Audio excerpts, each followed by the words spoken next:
Record, Mr. Clerk. There's quorum present, Mr. President. Thank you. Are there any corrections for the journal? I have no corrections this morning, sir. Are there any messages, reports, or announcements? There are, Mr. President. Bills were presented to the governor on April 11, 2024. Additionally, communication from the governor and gross legislative bills 1027, 1029, 1030, 1031, and 1031A, 1035 and 35A, 1051, 1069, 1073, 1085, 1088, 1095, 1108, 1167, 1195, 1200, 1200A, 1214, 1270, 1326, 1370, 484, 484A, 685, 685A, 686, 71, 71A, 829, 829A, 852, 856, 867, 867A, 870, 870A, 874, 876, 876A, 880, 903, 904, 904A, 926, 932, and 934 were received in my office April 11, 2024 and signed on April 15, 2024. These bills were delivered to the Secretary of State on April 15, 2024. Signed sincerely, Jim Pillen, Governor. Additional communications.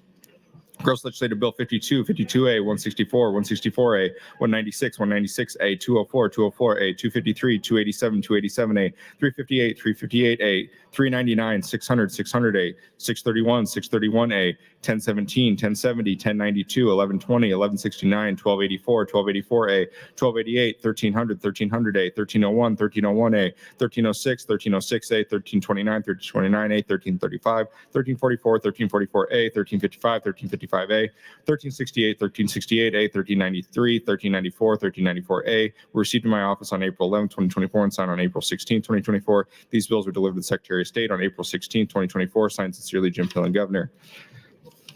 In Gross Legislative Bill 1197, 262, 262A, 910 were received in my office on April 11, 2024 and signed on April 16, 2024. These bills were delivered to the Secretary of State on April 16, 2024. Signed sincerely, Jim Pillen, Governor. Gross Legislative Bill 62, 62A, 233, 840, 1074, 1074A received in my office on April 11, 2024, signed on April 17, 2024. These bills were delivered to the Secretary of State on April 17, 2024. Signed sincerely, Jim Pillen, Governor. Explanation of vote from Senator DeKay. Notice that from Senator Aguilar as chair of the executive board that the LR 298 Legislative Oversight Review Special Committee has elected Senator Arch as the chairman of the committee and Senator Wayne as the vice chairman of said committee. Additionally, suggested reference report adopted Thursday, April 18th concerning the reference of LR 495. Agency reports electronically filed with the legislature found on the Nebraska Legislature's website.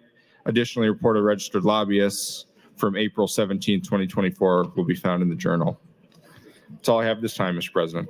Thank you, Mr. Clerk. While the legislature is in session and capable of transacting business, I propose to sign and do hereby sign legislative resolutions 466, 470, 471, 472, 473, 474, 475, 476, 477, 478, 479, 480, 81, 482, 483, 484, 486, 487, 488, 489, 490, and 491, 492, 493, and 494. Senator Lowe, you are recognized for an announcement. Thank you, Lieutenant Governor. Welcome to Day 60, everyone. This was a nice weekend. It was a nice long break for us as we spent our time. And on Saturday, April 13th, my third grandson was born.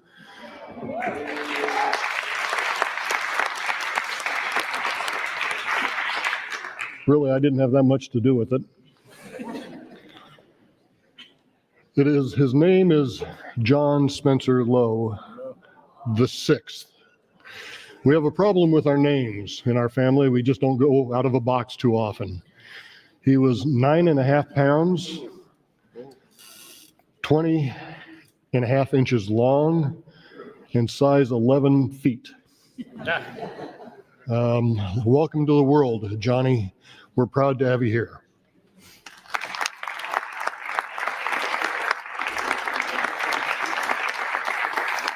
Thank you, Senator Lowe. Speaker Arch, you are recognized for an announcement. Thank you, Mr. President. I've received some questions about today's schedule and want to announce we are going to recess for lunch today between 12 and 1. There's also been a request to have a group photo of senators at the front. So those of you that want to participate in that group photo, if you would go immediately to the front at noon, that'd be appreciated. Thank you, Mr. President. Thank you, Speaker Arch. Members, please find your seat for final reading.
Mr. Clerk, the first bill on final reading is LB 25. Mr. President, final reading Legislative Bill 25 as it pertains to Legislative Bill 25. Senator Boston, I have a recommit motion with a note that you would withdraw. So ordered. Mr. President, in that case, Senator Wayne would move to return to the bill to select file for a specific amendment, that be to strike Section 2. Senator Wayne, you are recognized to open. Thank you, Mr. President, colleagues. I just wanted to take time real quick, and it'll be really quick. While we all give our speeches later on, I just want to take a moment to say thank you to my staff, and specifically Andrew Northwall, Precious McKesson, Connor Kosek, I always say that wrong, Anjanita Peralewis, Megan Kilty, Josh Henningson, Jake Seaman, who has been there the entire time, and my good friend Trevor Fitzgerald. I would not be where I'm at today and understand this process if it wasn't for my staff. And so I had this motion already filed, and I thought it'd be appropriate for me to thank them, particularly Jake for being here for 8 years with me. For those who don't know, he actually ran against me in the primary. I don't know, sometimes I wish he would have won, but I really appreciate my staff, and I think it's really important that every once in a while we make sure that everybody recognizes we wouldn't be successful if it wasn't for them, and I just want to take a moment to do that, and I'll withdraw my motion. Thank you, Mr. President. Without objection, so ordered. Mr. Clerk. Mr. President, I have nothing at this time. The first vote is to dispense with the at-large reading. All those in favor vote aye. All those opposed vote nay.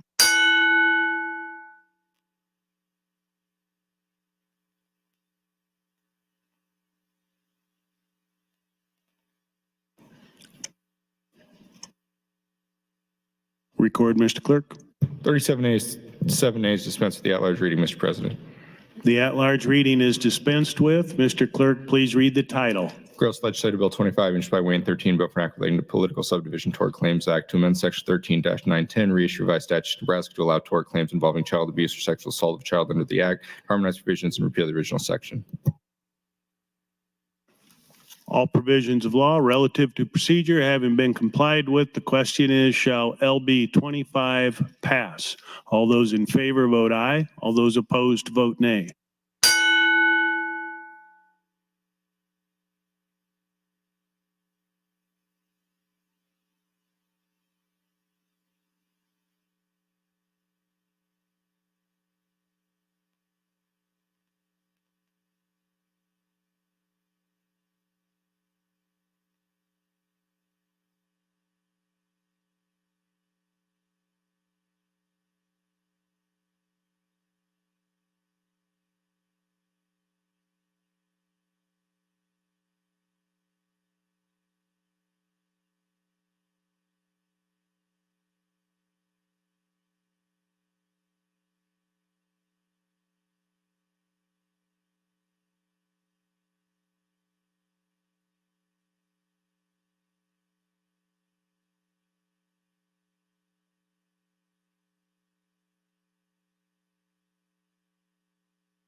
Record, Mr. Clerk.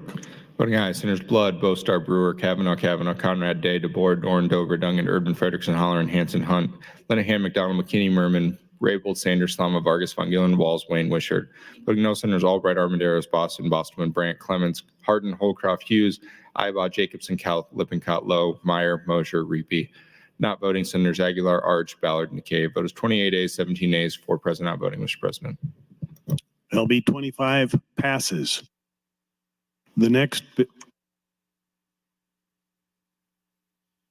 bill is LB 126.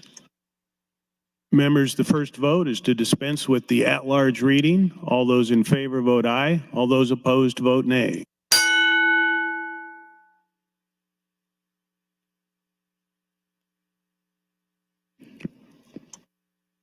Record, Mr. Clerk. 38 ayes, 5 nays, dispense with the at-large reading, Mr. President. The at-large reading is dispensed with. Mr. Clerk, please read the title. Gross Legislative Bill 126, introduced by Day, 49, Aguilar, 35, Conrad, 46, Holcroft, 36, Brewer, 43, Blood, 3, Jacobs, 42, Vargas, 7, Bill for Acting Revenue Taxation Amendment, Section 77-16, 1302, 77, 3501, 77, 3506, 03, 75, 35, 11, 35, 35, 21, 77, 35, 29, reissued by Section 677, 35, 17, 77, 35, 23, reissued by Section 2022, and Section 77, 35, 22, and 77, 12, 4212 CH by assessment 2023 change provisions related to property assessment tax rules, define term change provision relating to homestead exemption, harmonize provisions, provide an operative date, and repeal the original sections.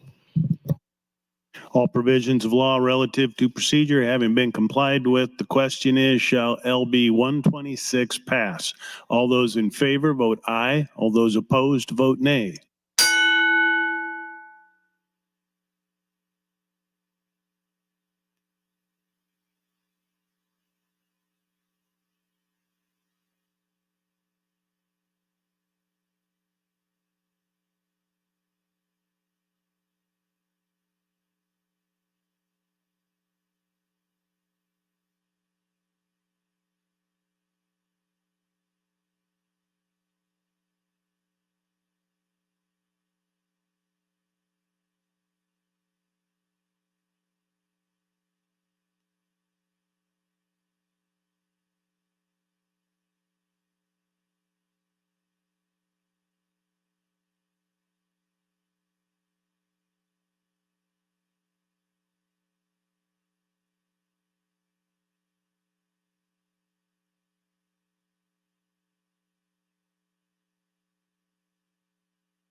Record, Mr. Clerk.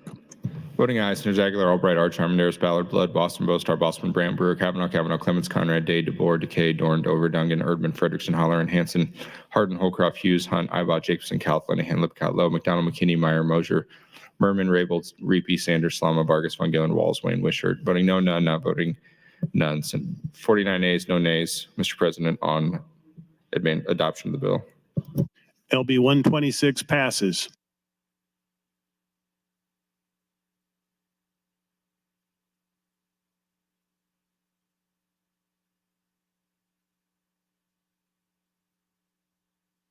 The next bill is LB 126A.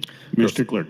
In Gross Legislative Bill 126A, introduced by Day 49, Bill for Acting Appropriation fees in the area in the Commercial Code 126-100, this legislation 2024 being enacted considering by Section 1, issue appropriate 20,303 from the General Fund, Face 2420 from the General Fund 2446, Department Revenue Program 102A, in the Commercial Legislative 126, the Legislation 6 of 2024, no expenses permanent temporary salary per diem system state invoices made for funds appropriate in the Section 6 issue by zero from the General Fund 50 year 24, 25, 137 General Fund 25, 26, Department Revenue Program 190, and Provisional Legislative 126, and Legislation 6 of 2024, this year is included in this appropriation program issue 25 0 General Fund State Aid, which only be used such purposes that including the appropriation program issue 25, 26, 137 to 70,000 General Fund State Aid, which will include for such purposes no expenditures, permanent and temporary salaries, per diems for state employees shall be made from funds appropriated in this section. All provisions of law relative to procedure having been complied with, the question is, shall LB 126A pass? All those in favor vote aye. All those opposed vote nay.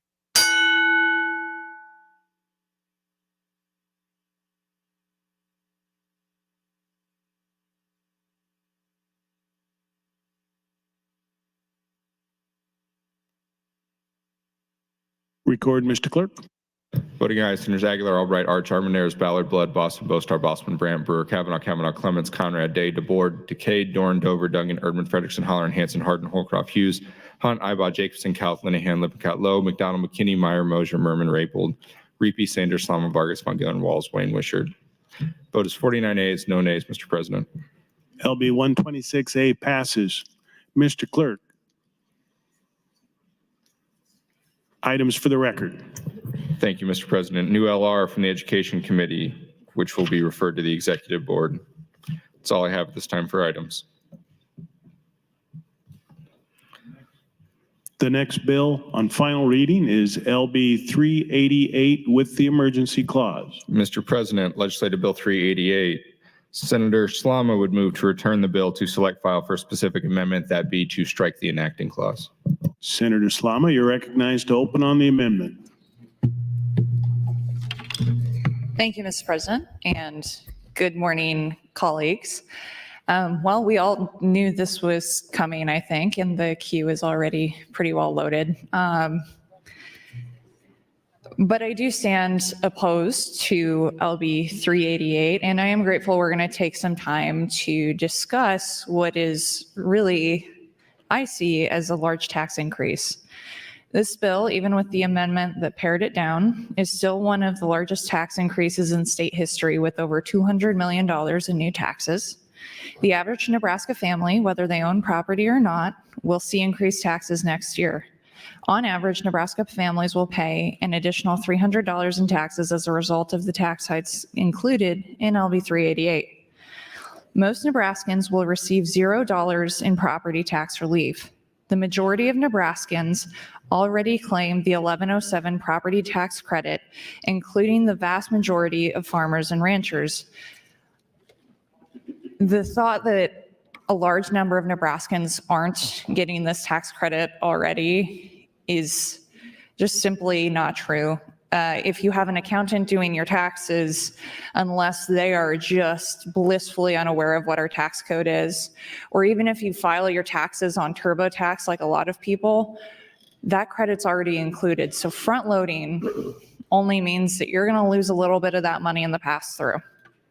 The only Nebraskans who will see any tax relief under this legislation is the minority of homeowners who do not currently claim the 1107 credits. For the third of Nebraskans who do not own property, their taxes will go up under this legislation. For the 60% of homeowners who already claim their 1107 credits, their taxes will go up as well.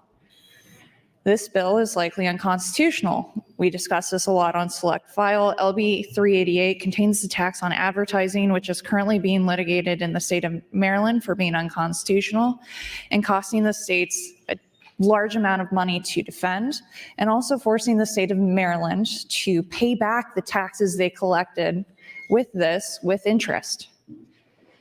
LB 388 is an unsustainable form of revenue. This bill is reliant on forms of taxation that will not be reliable revenue generators. Tobacco users are notoriously sensitive of price increases and will buy their tobacco products across the border rather than pay higher prices. To illustrate this, let's be clear, the majority of Nebraska's population lives within an hour's drive of the border of another state with lower cigarette taxes than the state of Nebraska. With a significant price increase in those cigarette taxes, what do you expect the consumer's behavior is going to be? They're going to make the short drive across the river or across the border to make their purchases there. Additionally, the advertising tax generates the most revenue in this bill, and the fact is that it could get thrown out in court, threatens the entire structure of the bill. The public, based on my emails, has an overwhelming negative perception of this bill. Every public poll done on different versions of this piece of legislation, when you explain what the bill actually does, rather than simplified talking points that are revisionist history at best, show Nebraskans disagree with the concept of raising taxes to lower taxes potentially in other areas. A poll done in January by Americans for Prosperity found 70% of Nebraskans opposed raising sales taxes to provide property tax relief.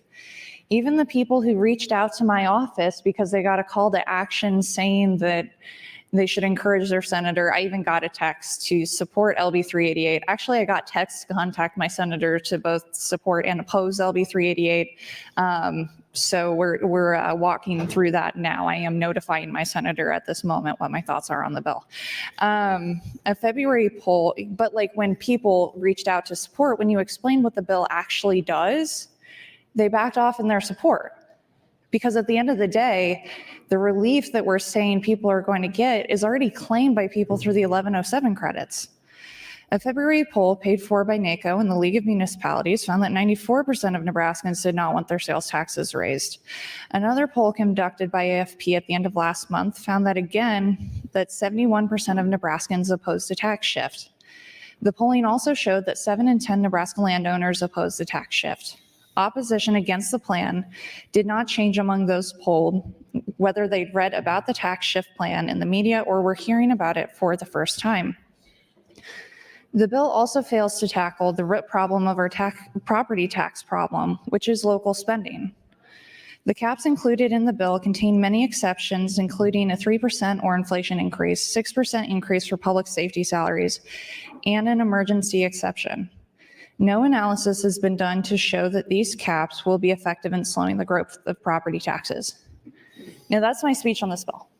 That is all of the policy that I'm going to talk about. I think we've pretty well fleshed out every part of this bill. We've talked about it ad nauseum.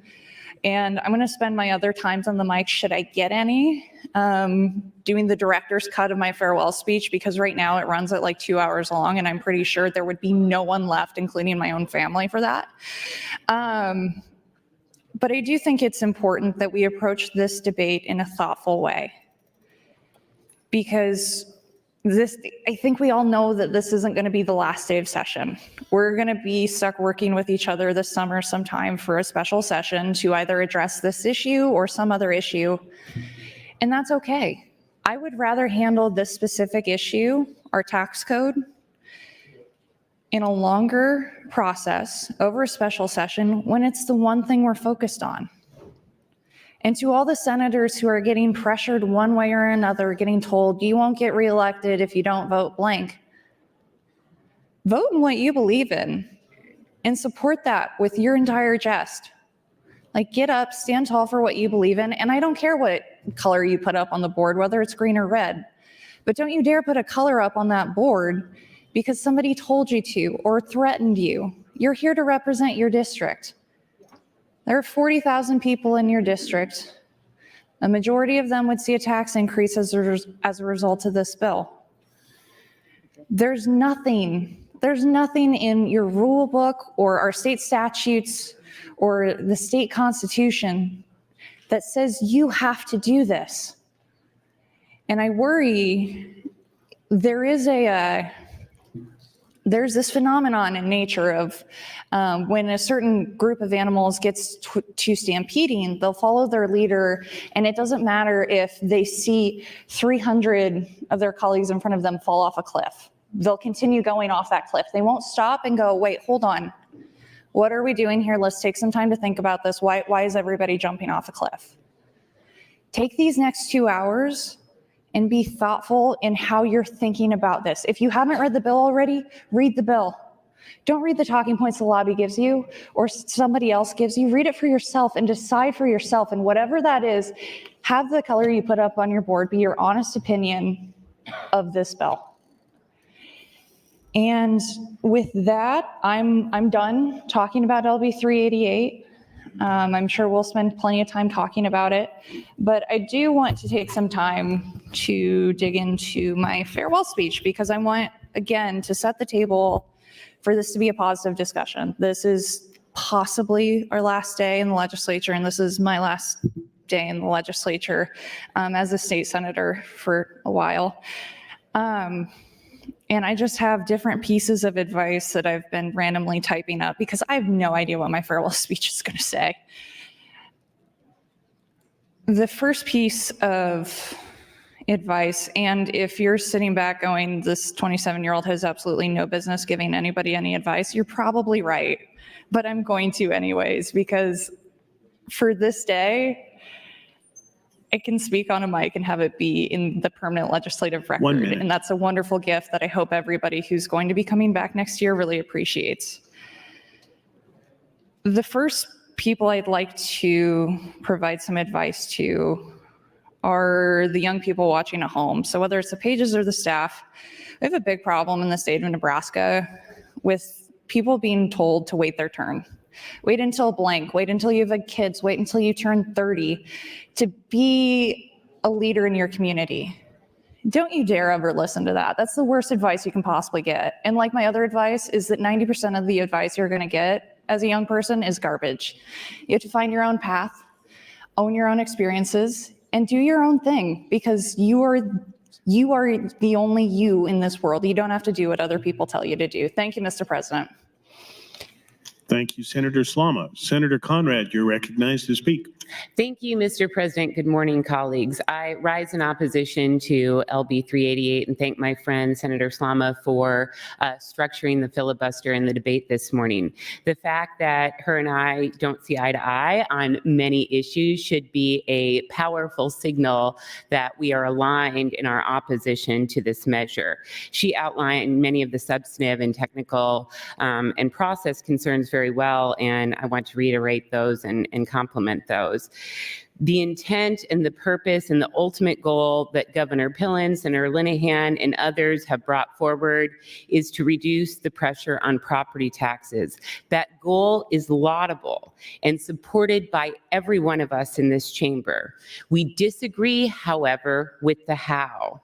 When the governor set the target of achieving a 40% property tax reduction, his plan from December through today was to raise taxes. And no matter how you slice it, no matter how you cut it, it's the largest tax increase in Nebraska history, or at least close thereto. We need to also remember what our predecessors and we have done together recently on tax reform. Just last year, we passed in 2023 an increase in the amount of relief granted under the Property Tax Credit Act and a 3% annual cap on school districts. We reduced the top individual and business income tax to $399 by 2027, and according to the Nebraska Farm Bureau, those cuts would result in a 30% property tax cut just last year. Following the 2023 session, Governor Pillen convened a task force of key leaders to address the problem, valuations. The effort failed, and instead of exploring real solutions, the decision was made to push forward and to raise taxes.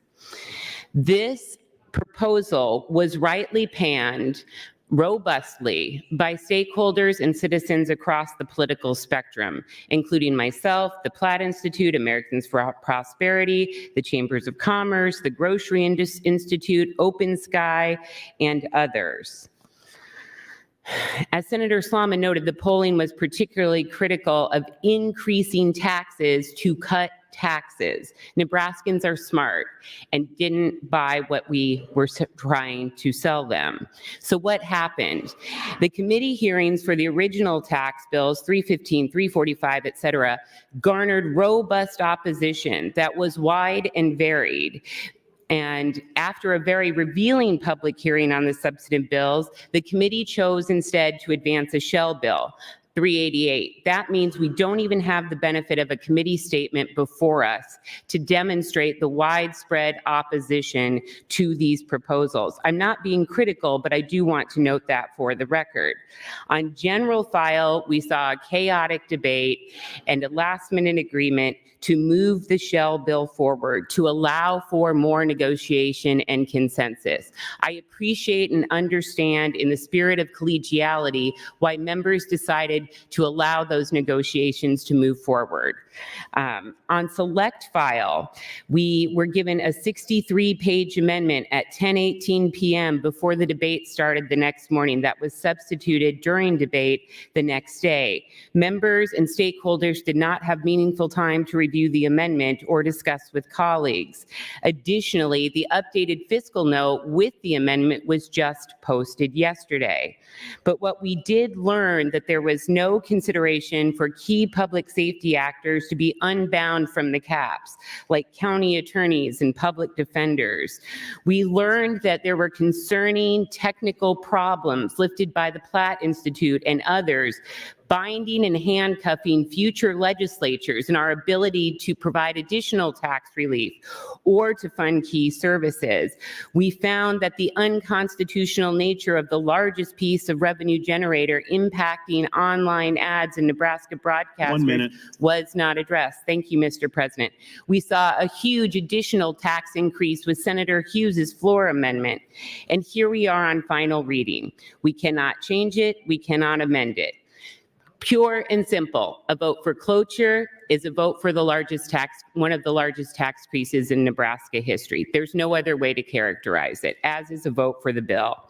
We still don't really have a clear sense of what we're voting on. We don't need to rush forward and jump off a cliff together. We shouldn't fear a special session. We should embrace it. We should hit pause today. We should use our minds, our common sense, and our hearts and what our constituents are telling us to turn back increases in taxes on most Nebraskans, go back to the drawing board this summer, roll up our sleeves, and get it right. I'm prepared and honored to do that with every member of this body and Governor Pillen. LB 388 has a laudable goal, but the solution contained therein hurts Nebraska taxpayers, businesses, and consumers needlessly in a time of economic prosperity. Thank you, Mr. President. Thank you, Senator Conrad. Senator Linehan, you're recognized to speak. Thank you, Mr. President, and good morning, colleagues. I hardly know where to start. I mean, the largest tax increase in history. Now, I don't know history that well, but I think in 1989, when they did TIOSA, they raised the sales tax 2 cents. 2 cents. And they increased income taxes. So hopefully my staff is listening and they will go find out. Now, the dollars might be less because a dollar today is worth a lot less than a dollar was in 1989. So for people listening at home, that is baloney. It is not anywhere near the largest tax increase in history. Even though I know you've gotten things wrapped around your papers that say so, it's not true. And we did work. It's pretty insulting to the Revenue Committee when I hear colleagues say that we didn't study, we didn't look. Many of us were involved in meetings with the governor last fall. Senator McDonald, would you yield to a question? Senator McDonald, would you yield? Yes. Senator McDonald, you were in the meetings on valuation and taxes last year with Governor Pillen, right? Yes. And at one point, someone in those meetings suggested, it might have been one of the chamber's representatives, suggested that we tax groceries, right? Correct. And you said what? I said at that point, as we go through the discussion, I believe everything should be on the table, and we ended up having 10 2-hour meetings over that three-month period. So I don't disagree with bringing things to the table, but if you bring groceries to the table, for me personally, I will filibuster that bill regardless of you give me 9 of my other 10 things on the floor. We're all going to have our breaking point. We're all going to have that tipping point. And if you decide to do groceries and put a tax on groceries, I will not only be a no, but I will filibuster it on the floor of the legislature. Thank you, Senator McDonald, because the governor said several times in those meetings, if you're not with us, if you don't want to do any of this, then you should leave the meeting so we know. So in those meetings were representatives from the chambers, business community, realtors, like everybody was in the meeting. It was actually too big of a meeting, I thought. When I got there, I'm like, we're not going to get anything done. And the governor said multiple times, if you're not in this to solve the property tax problem, you need to tell us now and you need to leave. Nobody left. But now the same people that were in the meetings and their representatives are spending hundreds of thousands of dollars on ads against the very things they sat in the room and said they were okay with. Well, I shouldn't say that. That's not true. They didn't leave the room. So it's beyond frustrating to me. And the chambers, Blueprint, Platt Institute, and as of yesterday, Open Sky, all say we need to expand the base. We need to expand the base, but it's a bad idea to tax pop and candy? Really? What are we going to expand if we can't tax pop and candy? And for the idea that this is a tax increase, here's the numbers, guys. We collect, as a state, locals collect over $5 billion in property taxes. $5 billion, up $1 billion from when my class got here. We collect about $3 billion in income taxes, and we collect $2 billion in sales tax. Now, I don't think you'd have to be out of the 8th grade to look at those numbers and say, oh, they're a little out of balance. The other thing I've heard since we got here is the state doesn't put enough toward education, public education. We're way low in public education. So we did a lot of that last year. We don't have time before things move this fall, but this is a step in correcting that. The idea that people would change their mind or run around and be all confused because of the threats from the lobby is not acceptable, folks. The lobby doesn't get elected. They get paid. We get elected to do what's right for Nebraska. And today we ought to make the decision that, yes, I'll pay taxes on pop and candy so grandma doesn't have to move out of the house. Really? What is the question in that? Cigarette taxes are going up. They haven't been up for a long time. It's not going to stop somebody from smoking. I really don't think it is, but I don't think it's a bad idea to tax tobacco. It's not okay that our property taxes are as high as they are. That's what's not okay. Thank you, Senator Linehan. Senator Kauth, you're recognized to speak. Thank you, Mr. President. First, I want to contradict something that Senator Slama said about property taxes, that the 1107 is being used by everybody. In the Millard area, only 50% of the people are filing for their property tax rebate. So we're not using it the way it should be. So front loading it will make a significant difference. As Senator Linehan said, property owners are bearing the brunt of the taxes in this state, 2.5 times more than the sales tax. That is a lot. This bill, LB 388, will lower our property taxes. Now, it won't lower it as much as we had hoped because of all of the changes and cuts we had to make to it, but it will still lower our property taxes. The other thing it does is it puts that hard cap on political subdivisions so that they have to go to a vote of the people before they can raise it. We need to make sure that that gets passed. That is critically important. And I echo Senator Linehan. I get really, really frustrated when I hear people saying the way to lower taxes is to broaden the tax base, broaden the tax base, broaden the tax base. That means we expand the things that are being taxed. Right now we have 100 special interest tax exemptions. Now, when I say special interest, I mean that lobbyists have come in and convince someone, hey, listen, this won't take that much out of the budget. It's just a couple of $1 million. We shouldn't tax because of some reason. Well, guess what? Those little bits add up and property owners are taking the brunt. So when groups like the Platt Institute, Open Sky, Americans for Prosperity, all of the chambers talk about lowering taxes by broadening the tax base, we are listening. We are trying to do that. And then to have the special interest say, oh, but don't touch ours. Definitely broaden that tax base, but not mine because mine is special. Mine is different. So to have those same groups advocating against this, and as Senator Linehan said, spending thousands of dollars to run ads to say, hey, don't do this, to whip people up. So when the grocery industry says they're going to tax groceries, they mean they're going to tax pop and candy. And when I go door to door and I talk to people about that, their first thing is, why isn't that already taxed? They didn't even know. So there's a huge disconnect and there's a lot of manipulation by the advertising that is happening right now. And I'm really disappointed in some of those leadership groups that are, advocating for broadening the tax base, but hitting us hard when we actually try to do our job. I got this email from the Nebraska Aviation Trades Association, and I want to read it. It says, "Dear Senator, on behalf of the Nebraska Aviation Trades Association, we would like to thank you for addressing the wishes of Nebraska citizens and their concerns about the property tax burden. We also wish to clarify our stance on the issue of LB 388, which is on final reading. It has recently come to our attention that the lobbying firm representing our organization has been misrepresenting our position on LB 388. To be clear, we have not taken a position on that measure. As a contract lobbyist, he is working hard on behalf of his other clients. However, he did not consult with us about this bill. We do not condone this type of representation and hope to receive better quality service in the future.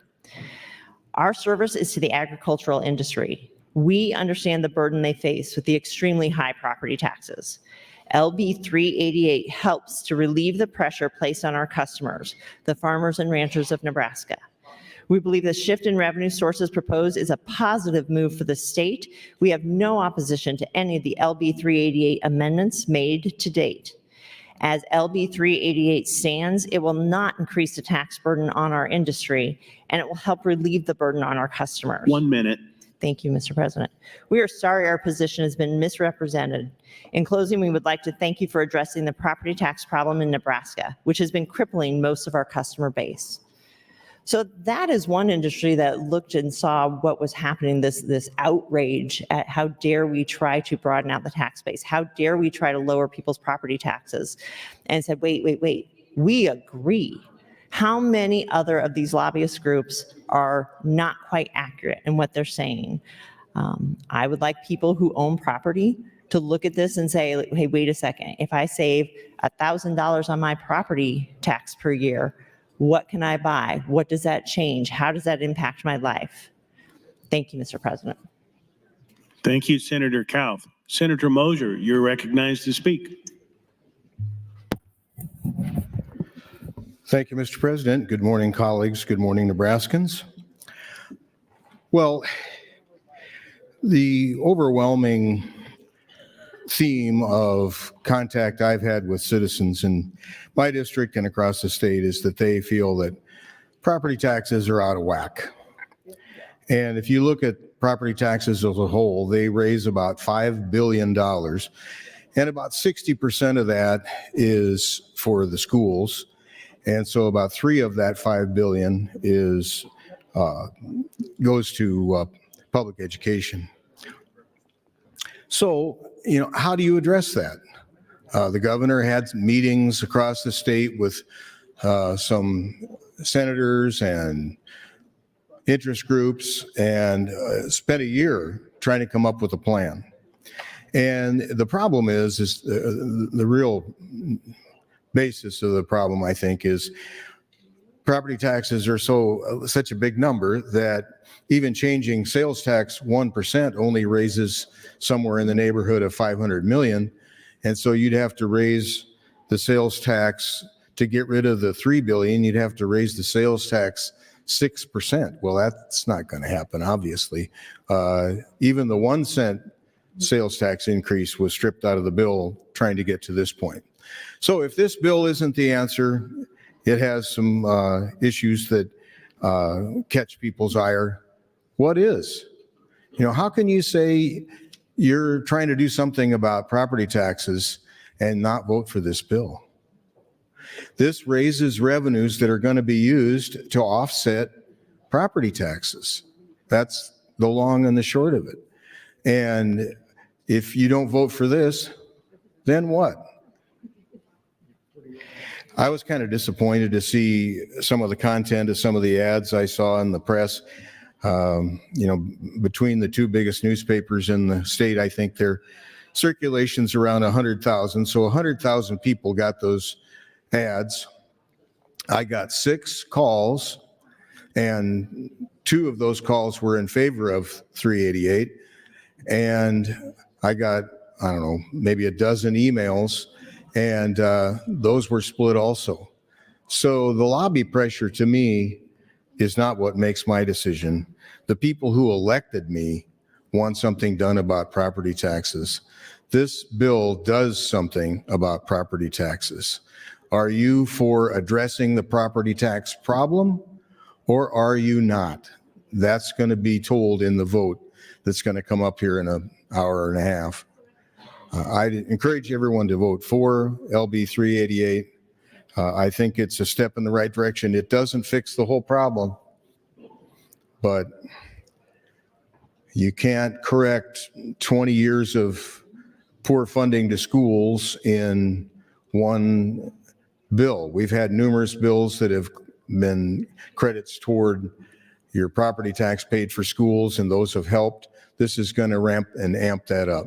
So I encouraged my colleagues to vote for 388, and let's at least do something to help address the property tax problem. Thank you, Senator Moser. Senator Frederickson, you're recognized to speak. Thank you, Mr. President. Good morning, colleagues. Good morning, Nebraskans. Happy day 60 of session. I rise today. I'm listening really closely to this conversation. I think 388 is one of the bills that we are obviously debating this year that I think is has probably the most eyes on it, if not the bill with the most eyes on it by Nebraskans and by many of us in here as well. I've said this before. I really, and I genuinely mean this when I say I really appreciate the work of the Revenue Committee on this. I think Chair Linehan's going to be incredibly missed when she leaves this body. She brings a lot of knowledge to the table, and she's been an incredible leader of that committee. And I also really respect, and I've had this conversation with the governor directly. I respect the ambitious goal that he's set with lowering property taxes at the rate that he has outlined. I think it takes a lot of courage to set that ambitious of a goal on such a complex and nuanced issue that, look no further than the conversation we're having this morning. Clearly, there are a lot of stakeholders who are very passionate about this, who care a lot about this, and have a lot of opinions about how we go about this. And so to set a really ambitious goal to address the property tax issues we see in our state, which I think we can all agree is something that does in fact need to be addressed, I think takes a lot of courage and dedication and frankly, passion. And I think we should never apologize for being passionate about something. It shows that we care and we're invested. And if I'd much rather have that with the executive branch and with all of us in here as colleagues than folks who are kind of checked out. So I think that's really admirable. What I will say about LB 388 is, and the reason I'm not quite there with this is that, I think that there are at this point there are too many loose ends here. And I was thinking a lot about, our constituents and folks who reach out to us about this. And I was looking at the emails I received, and I asked my staff about phone calls that we've gotten and everything. And I've received hundreds and hundreds and hundreds of emails on 388 this year. And I counted 3 in support out of all of those. It's very clear to me that my constituents are not in support of this plan. And I think that, there's something to be said about that. I also will say there's a lot of talk about special session being inevitable. If it's inevitable, I don't think there's I'm not afraid to roll up my sleeves, to get to work, to meet with colleagues, to meet with the executive branch, to meet with stakeholders, to find out what's the most effective, responsible way to do this. And I'm happy to do that over the interim if that's where this ends up going. That said, I have a few more things to say about this, but I do want to yield some time to Senator Slama, and I'm doing the politician thing where I'm talking too much. So I'll yield the remainder of my time to Senator Slama. Thank you, Senator Frederickson. Senator Slama, you have 2 minutes. Thank you, Mr. President. Thank you very much, Senator Frederickson. I appreciate that even though we disagree probably on like 90% of things, we can come together on this. And I get that tensions are running high. It is the last day. This is a tough subject to talk about, but I think we are talking past each other. You can agree, and we all, I think, can agree that high property taxes are an issue, but you can also have that position and recognize that LB 388 is not a solution, nor is it sound policy. The core funding for this bill is a digital ad tax that's probably going to be found unconstitutional and cost our state far more in legal expenses and in interest than any of the relatively small amounts of money we're going to be able to collect before an injunction is filed against the collection of the tax. To respond to Senator Kauth, who is my seatmate. 1 minute. Thank you, Mr. President. Capping growth on your property taxes is not a tax cut. You're decreasing the increase. And moreover, the cap on political subdivisions, you've got 3% plus room to cover inflation, a 6% increase for public safety salaries, and an emergency exception. Moreover, we still have a soft cap for our schools, which we can discuss as to whether or not it's a good policy move or not, but a soft cap for our schools, and schools account for the majority of your property tax bill every year. And they can override that. Over 160 of the 244 school districts of the state of Nebraska overrode that cap last year as a matter of course.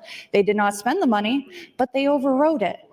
So if you're sitting here saying that a cap is property tax, property tax That's your reduction, time. I'm not buying it. Thank you, Mr. President.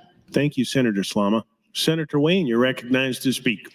Thank you, Mr. President. Well, my morning started out real interesting because I forgot one of my staff members when I thanked my staff.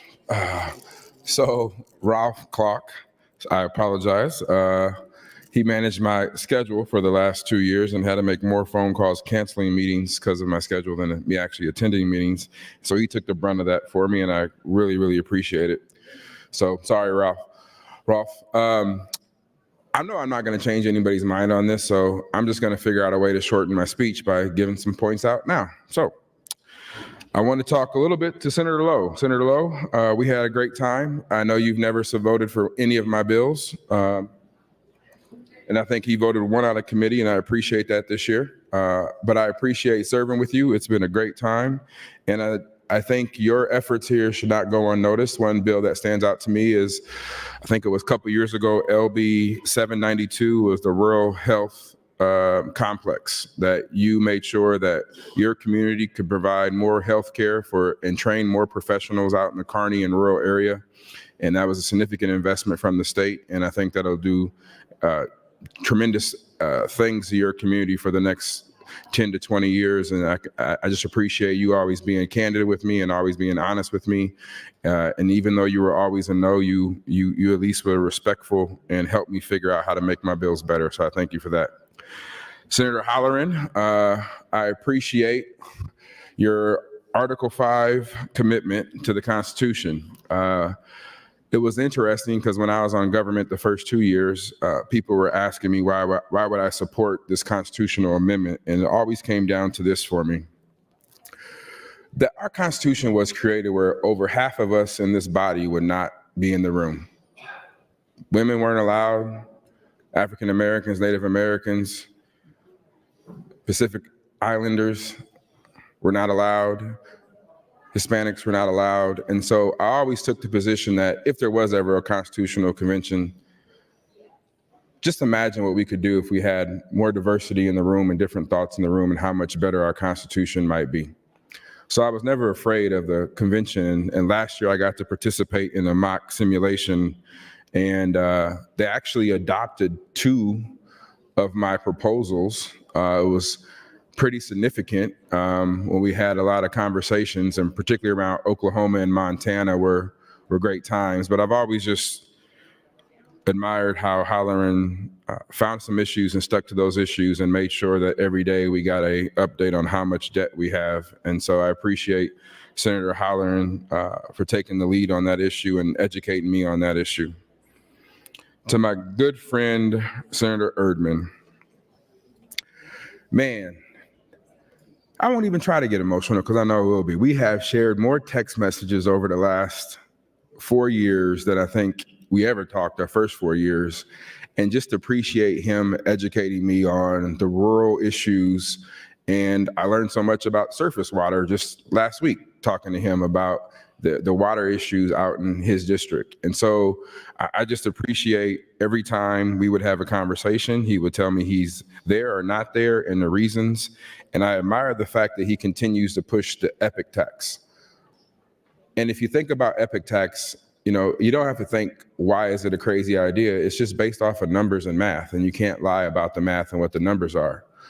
But instead of trying to go against the epic tax, I think people should figure out why the epic tax works. And for me, the reason why I always thought it was interesting is because it's an increase in a consumption tax that really, if you look at, if we grow our state 1 minute by 1 million people, it actually equals out to about the same number as the epic tax and sales tax.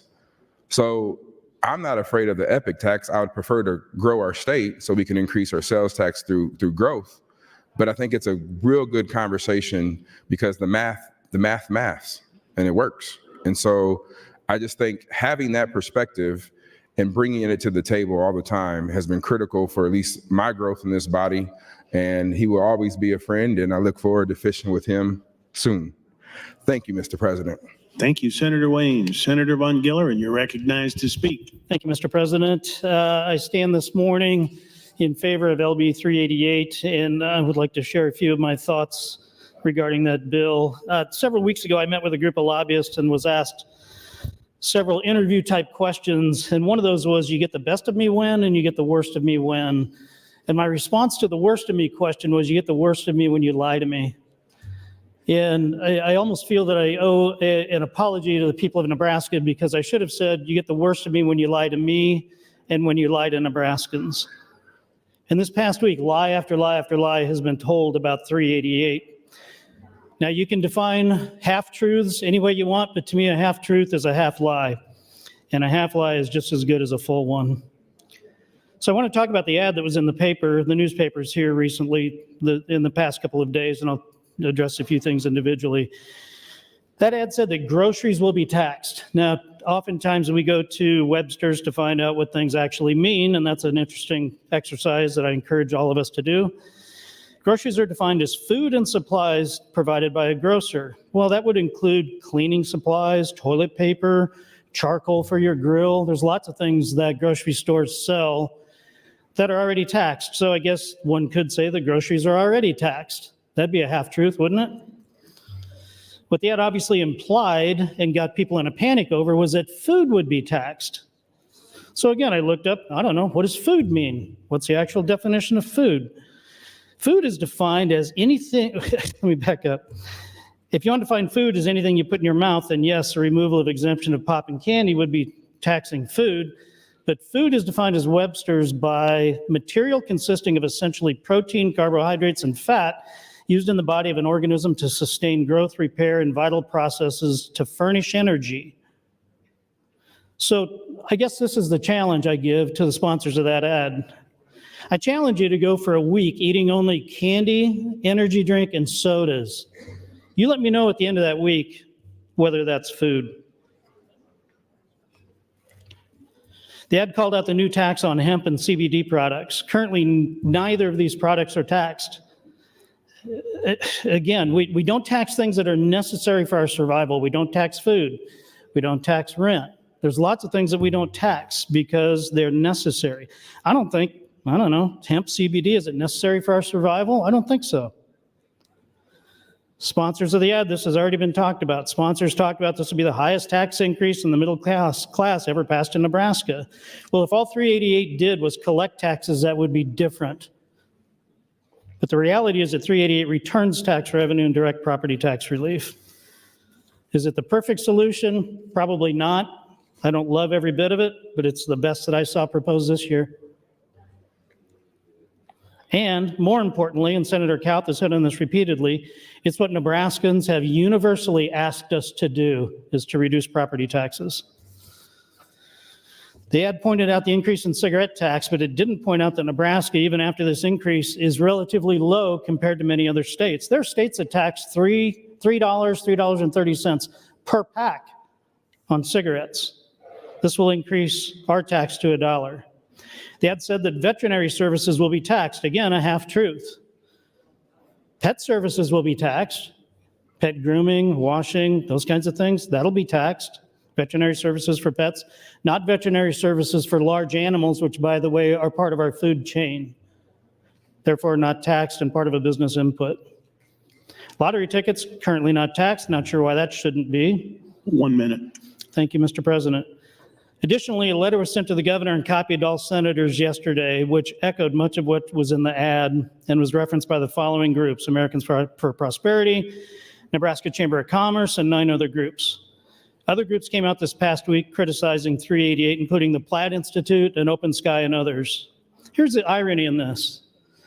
For a number of years, we've been told that the only way to resolve Nebraska's property tax problem is to broaden the base. Folks, getting rid of exemptions is broadening the base. Interestingly, those who have said repeatedly and consistently that we should broaden the base include Americans for Prosperity, Nebraska Chamber of Commerce, the Platt Institute, and Open Sky. Same people that came out this past week against 388. So I'm kind of confused. I don't know about the rest of you. And maybe the whole point and the whole motivation behind these ads was to create confusion. Each elimination of a tax exemption is a definition of broadening the base. That's your time.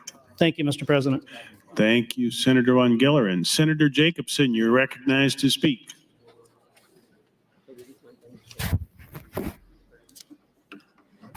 Thank you, Mr. President.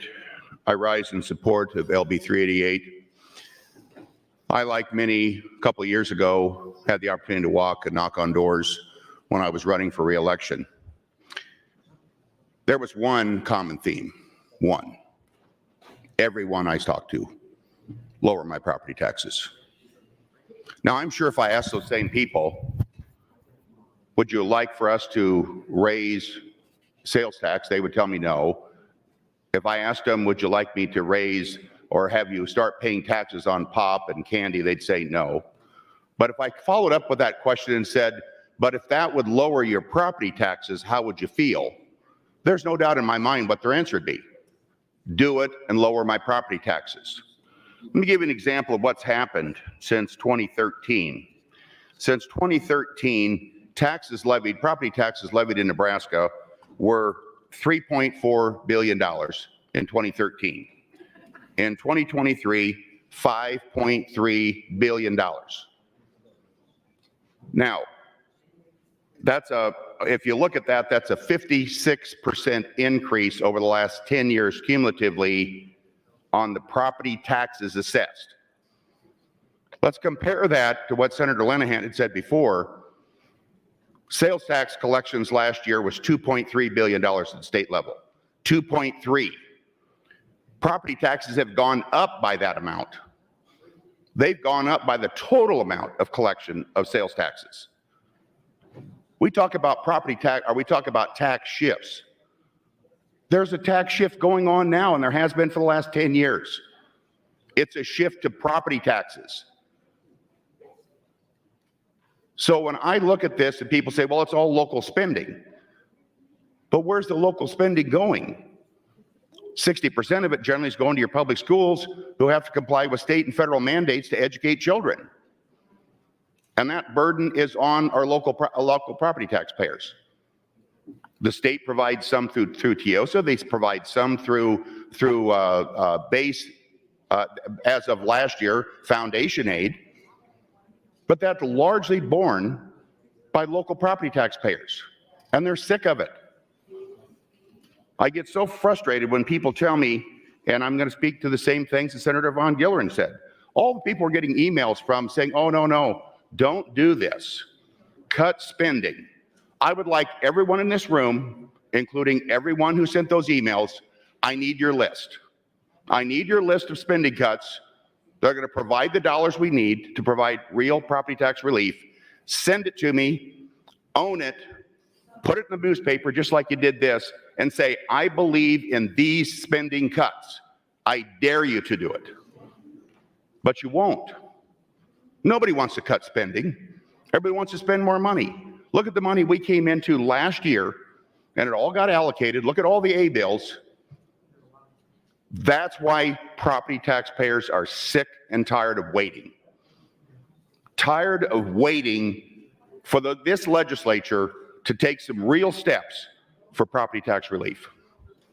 We cut income tax, record income tax savings. It was critically important to get Nebraska more competitive.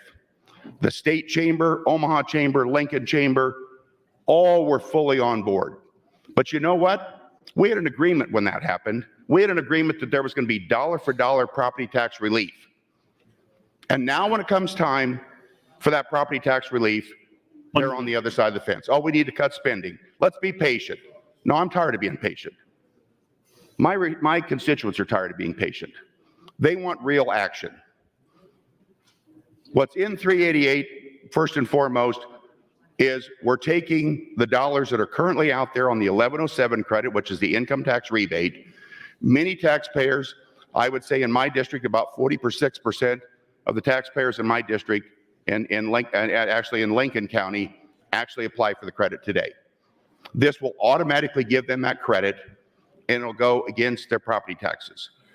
Think about those who are paying their taxes directly. They're going to see that credit right on their property tax statement without having to do anything. They don't have to pay an accountant to go find all your properties and do all this extra filing and bill you for it. It happens automatically, and everybody gets that relief. For those that are having their escrows, those that are making That's your house time. payments. Thank you. Thank you, Senator Jacobson. Senator Merman, you're recognized to speak. Thank you, Mr. Lieutenant Governor. I rise up in opposition to the floor amendment and in support of LB 388. We have seen a tax shift to property taxes in the last 15 or 20 years. The tax shift shifted dramatically toward ag land beginning in 2008. Many schools in greater Nebraska became unequalized shortly after that shift began. Now, 160 plus out of 244 school districts are unequalized. If we do nothing, more school districts will become unequalized next year and the following year after, including many of our largest school districts. Since 2008, property taxes on ag land are up 126%. Property taxes on residents are up 90% since 2008. And on commercial, they're up 84%. When schools become unequalized, that means no state TIOSA aid goes to those schools. We are blessed in the last couple of years to take large steps to provide property tax relief, but much more needs to be done. With 388, we are not asking for another large step, but we're only asking to continue to shuffle forward with property tax relief.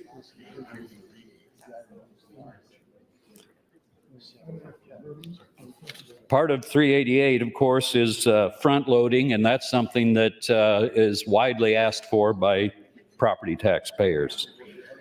As been mentioned many times on this floor, only 40-some% are actually asking for that property tax relief that was provided in the last couple of years.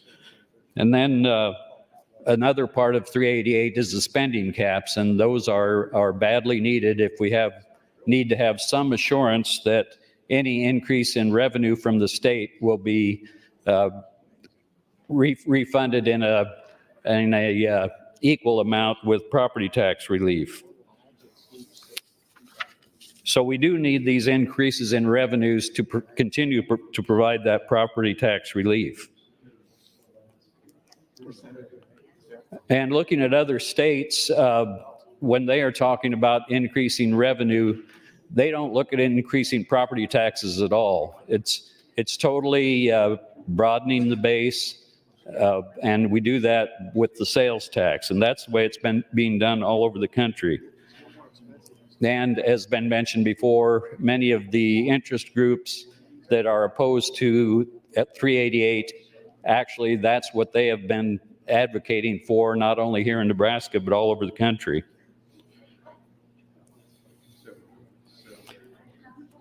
So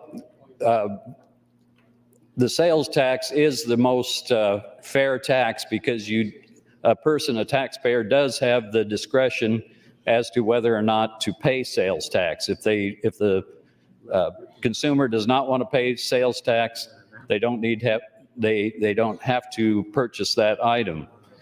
Now, if you're talking about property taxes, if you live in a home and whether you own the home or rent a home or an apartment, you're going to pay the property taxes one way or another, either through your mortgage payment if you're an owner, and you may not even realize you're paying that high property tax because you're just paying your mortgage payment.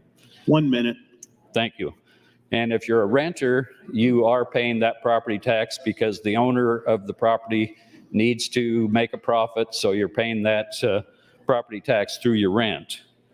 And we have to be very careful with income tax because the state has to be competitive, not only with surrounding states, but with all the states in the country. Because if we're going to keep people here in this state and business here in this state, we have to be competitive with income tax. And also to encourage people to move to the state and businesses to come into the state, we have to be competitive that way.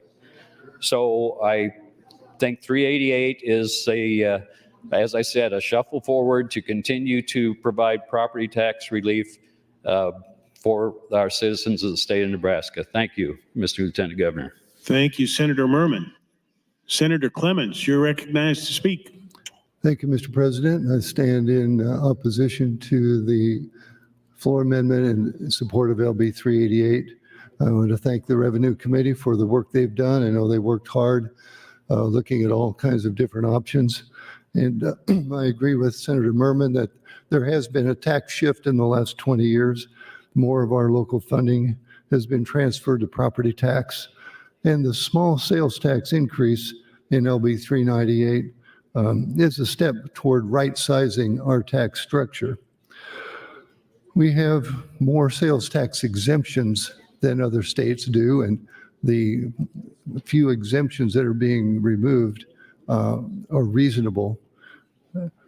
They had other ones that were proposed that they took off the table because of opposition, and they came up with ones that were going to be the most favorable, least objectionable, I maybe should say.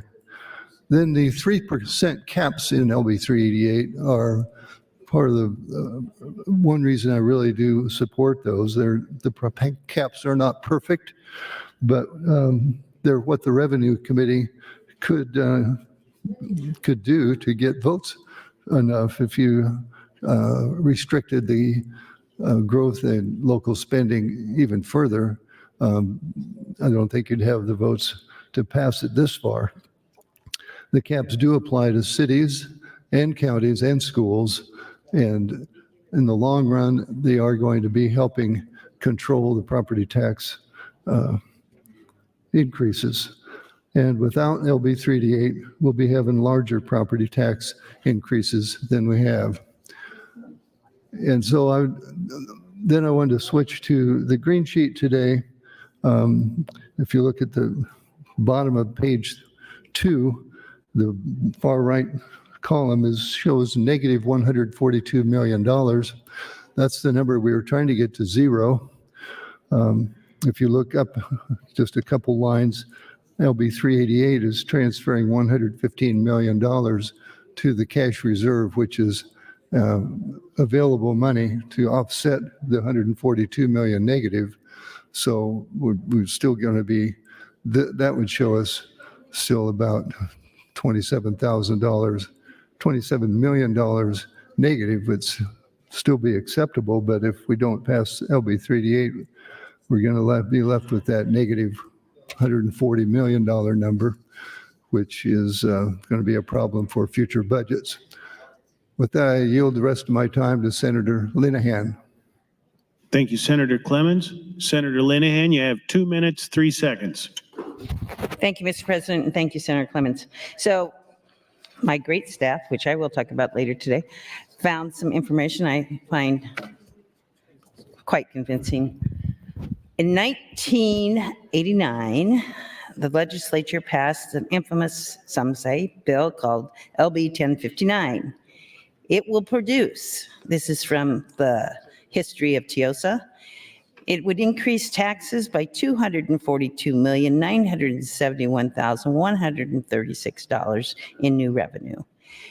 So I looked up what almost 245 million would be in today's dollars. It would be $580,701,115. So for anybody to say this, it's outrageous. And it is a shift. It's not an increase.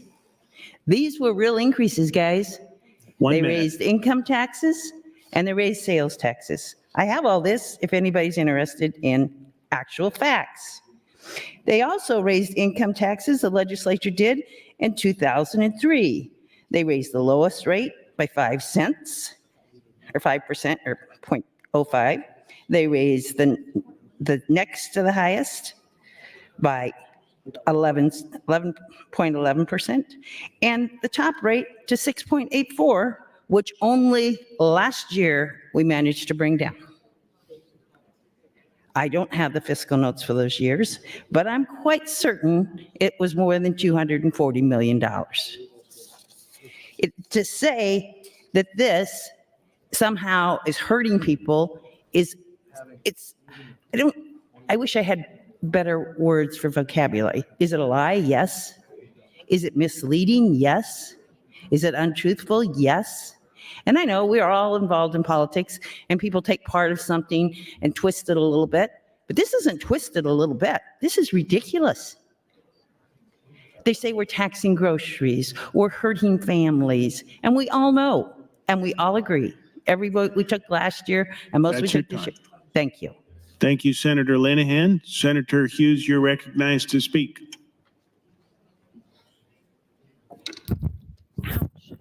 Thank you, Mr. President. I stand in support of LB 388 and against the floor amendment 451.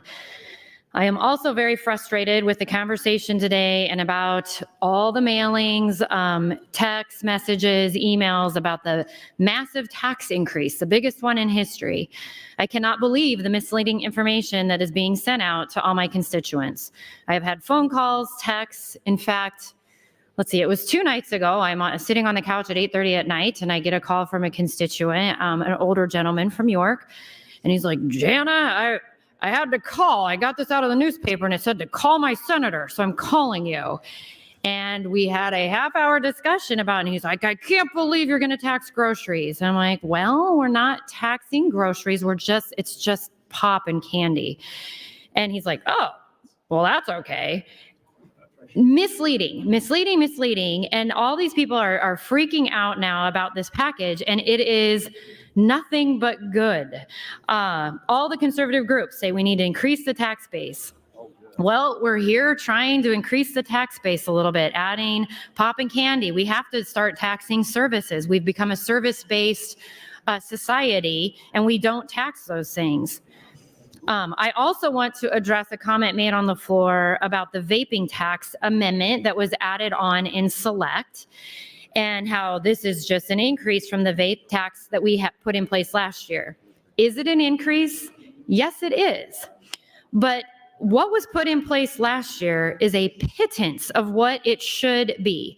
5 cents a milliliter for closed system vape products is not even close to what it should be. 5 cents, 1 milliliter of vape is equivalent to a pack of cigarettes in terms of nicotine. We tax today a pack of cigarettes at 64 cents, and we're doing it at 5 cents. So this amendment moves it up to 20% wholesale. 20 states in the nation do a wholesale tax, and that average is 42%. This amendment is 20%. I think that is very reasonable and getting more in line of what it should be. And I also want to talk about this bump up in cigarettes that everybody is just going crazy on. The last time cigarettes got bumped up was in 2003. And we are going up to $1 a pack. Oh my gosh, everybody's going to leave the state to buy their cigarettes. Really? Kansas is $1.29. Why would you go down there and pay more?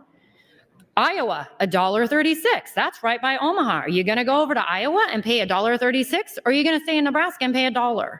Colorado, $1.94. South Dakota, $1.53. There's only 2 states that touch us that are less. One is Wyoming at 60 cents. I don't think we're going to make the trek over to Wyoming to buy our cigarettes to save money. And then Missouri is the lowest in the nation, and they are at 17 cents. The other thing I want to mention that no one has talked about that is in this package is the earned income tax credit that got added. And that tax credit goes from 10% to 15%, which is a 38 or 33% increase. We are going to help 121,000 households. 121,000 households that are the lowest income earners in our state. Everybody talks about how there aren't more workers for the service and retail sectors. And now groups are screaming because we're going to tax pop and candy. But we're not going to let this earned income tax credit go through. The other piece of this is 1 minute. Thank you, Mr. President, is the front loading of that tax credit. Do not make me take my money as a state when I write my property tax check to the county and then make me ask for it back. So to finish, this bill is good. Is it perfect? No, probably not. I think there's more work that can be done. I think we're willing to push up our sleeves and get back to it and do more to broaden the base.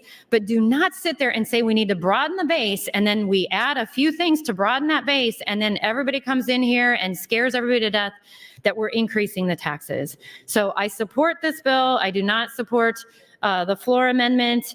Again, I think there's more work to do, but this is a good start. Thank you.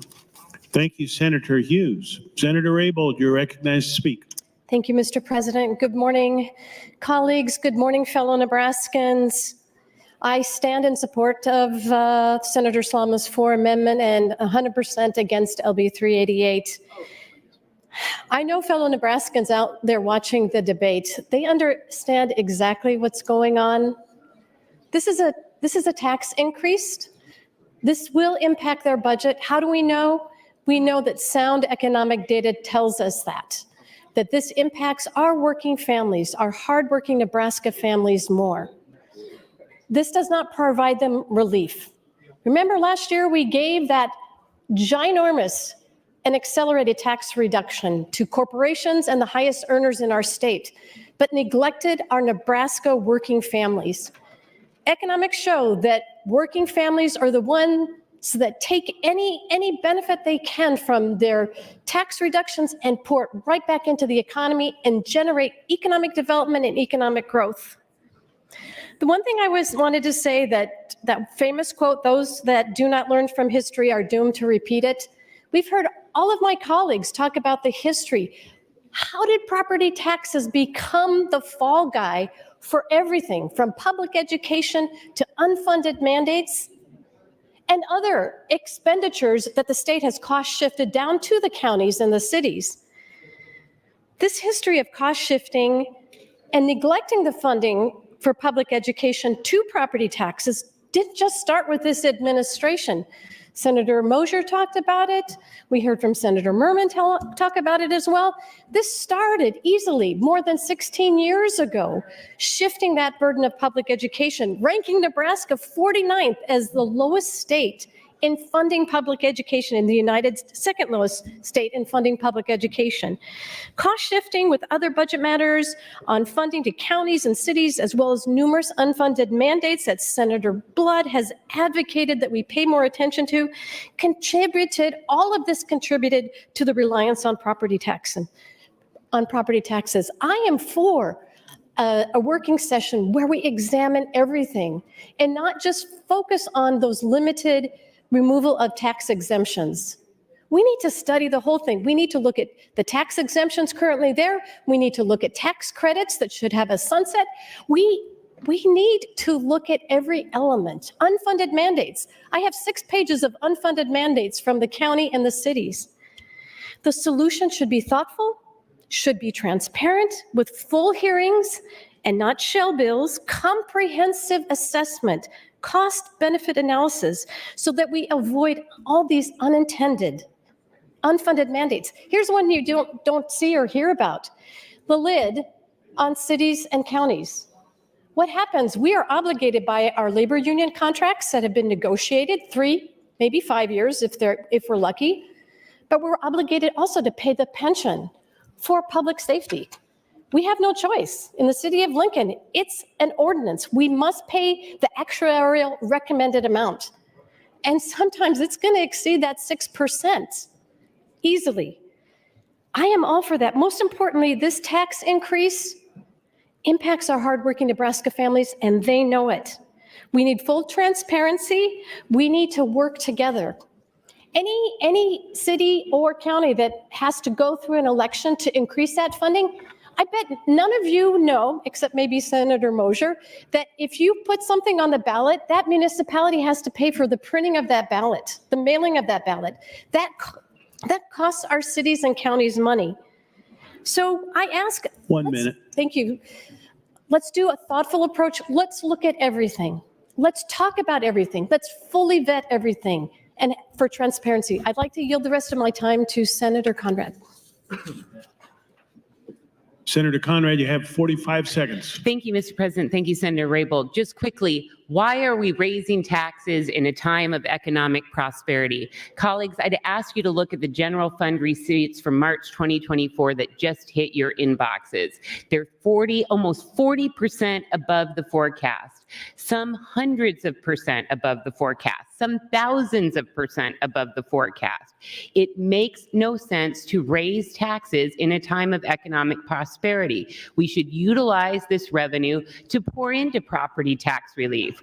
We can and should do that instead of raising taxes to accomplish the same.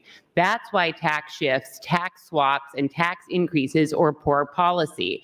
And to my colleagues, in regards to the exemptions, everybody has always said removing exemptions, reducing the rates. That's not what's happening here. Thank you, Mr. President. Thank you, Senator Conrad. Senator Hardin, you're recognized to speak. Thank you, Mr. President.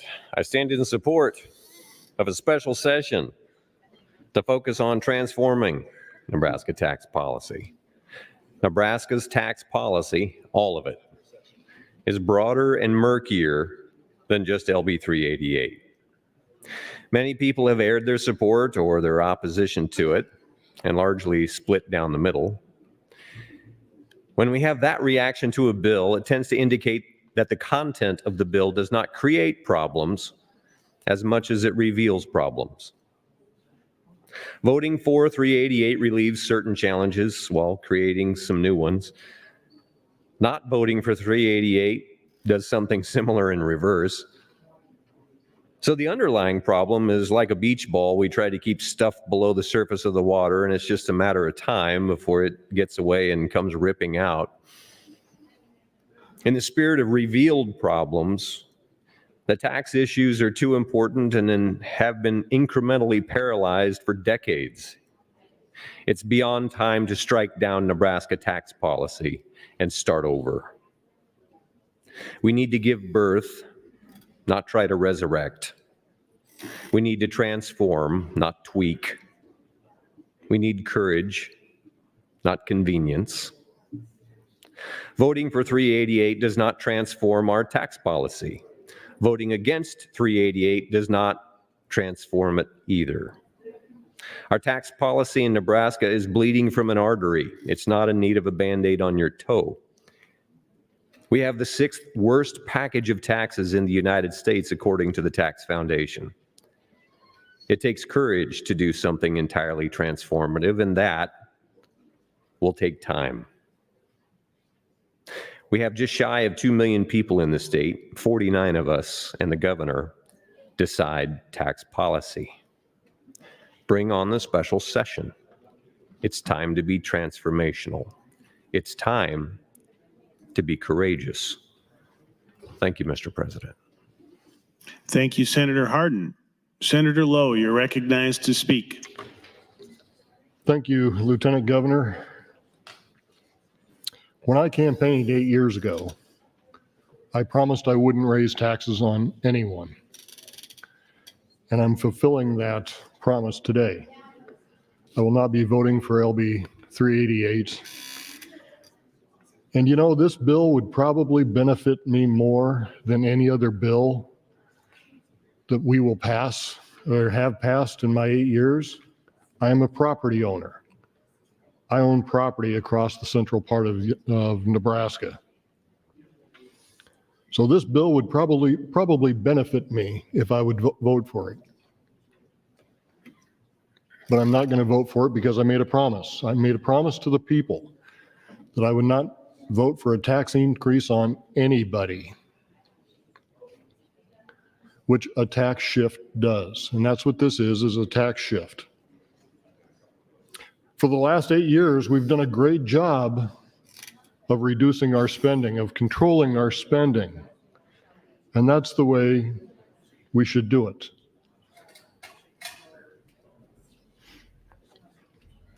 The only way to hold us level, because we're not reducing our property taxes the way we have with the other bills we've passed, that we've said we're reducing property taxes.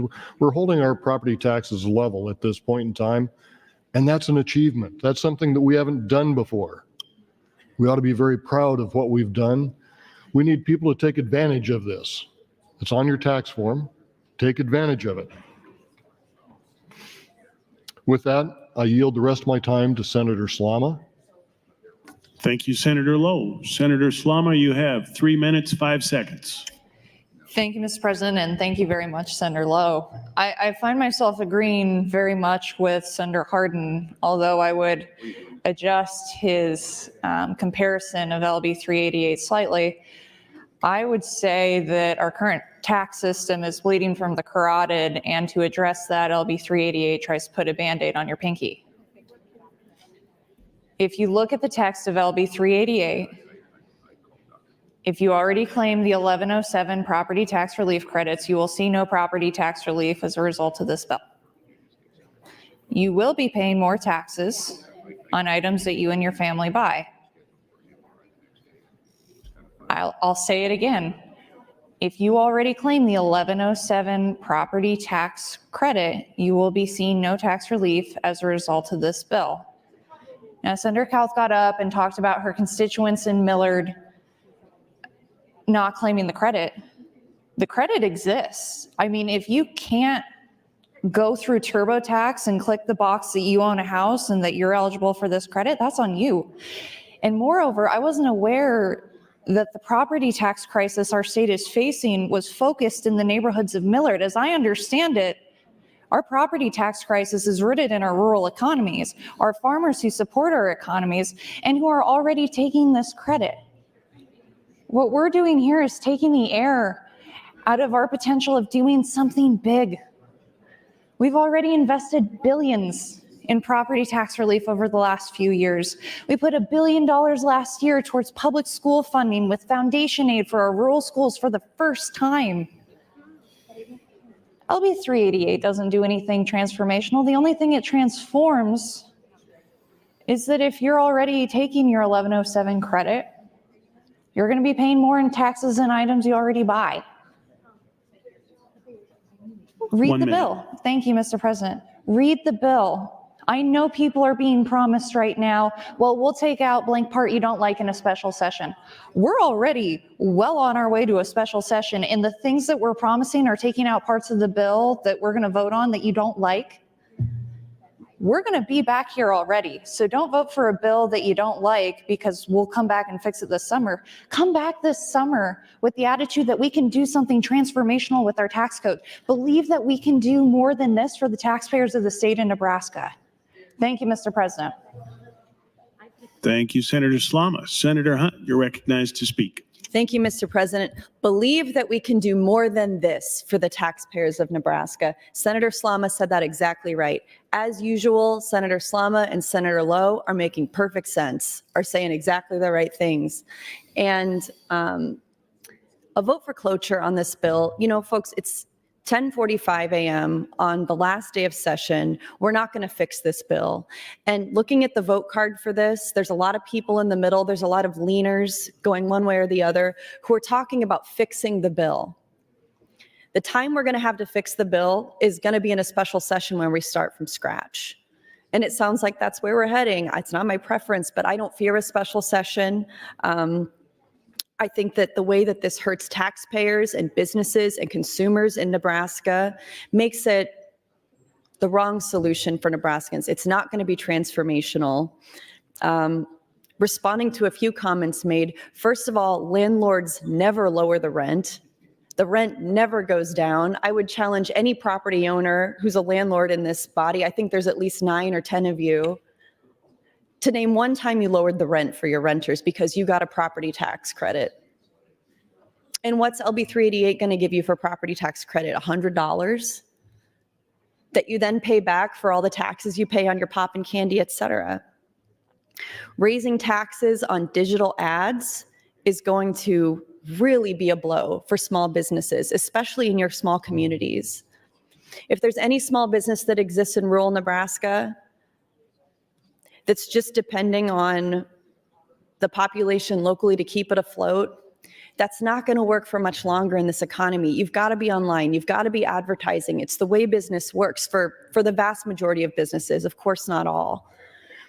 But shifting the taxes is not a tax decrease. This is an increase on taxes for Nebraska taxpayers. It's a non-starter.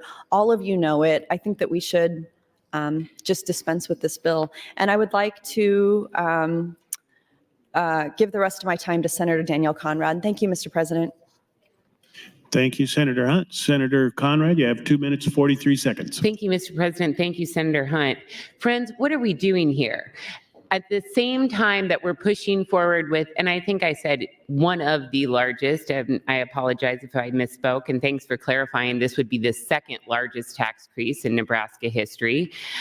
We're pushing forward with a huge tax increase while we claw back benefits for federal retirees, while we push down homestead benefits for disabled veterans. What are we doing? This makes no sense. And don't forget all of this talk and rumor and threat or what have you about a special session. There's no problem with starting from scratch. And it's not a guarantee that we're gonna fix anything. There's an E clause on this bill. If this bill moves today, a special session later this summer, later this fall, whatever, doesn't fix the immediate harm. And it remains to be seen what the substance of that special session would be and if the votes would be there to fix any of this. The broadcasting piece, the veterinary piece, the commitment in perpetuity to our state revenues that hinder our ability to provide targeted tax relief or take care of state services. None of these things are a guarantee to fix in special session. And once those dollars are removed from the equation, what's next? What's the magical option in special session then to replace the revenues if you've already conceded that these are not sound policy? There are solutions to be had. Thank you, Mr. President. Let's look at sensible drug policy. Let's look at online gaming. Friends, we could reduce property taxes and commit ourselves to a smart path on marijuana and embrace additional gaming. Those are ways that we can and should heed the call of the people that want us to embrace a modern criminal justice system and pour that into tax relief, just like they showed us at the ballot when they approved gaming, for example. There's so many solutions to go after valuations. The assessors have provided those to us. They weren't vetted and they should have been. There's smarter policy than simply increasing taxes. And look no further than Open Sky. And don't try and tell yourself otherwise. This proposal as amended, even with the EITC, which by the way, I've championed my entire time in the legislature and most of the folks supporting it. Thank you, Senator Conrad. Senator Albright, you're recognized to speak. Thank you, Mr. President. I rise in support of LB 388, serving on the Revenue Committee for the past 2 years. I'm very proud to say to the Nebraskans that we have, in the last 3 years, this being the fourth, worked diligently on property tax relief.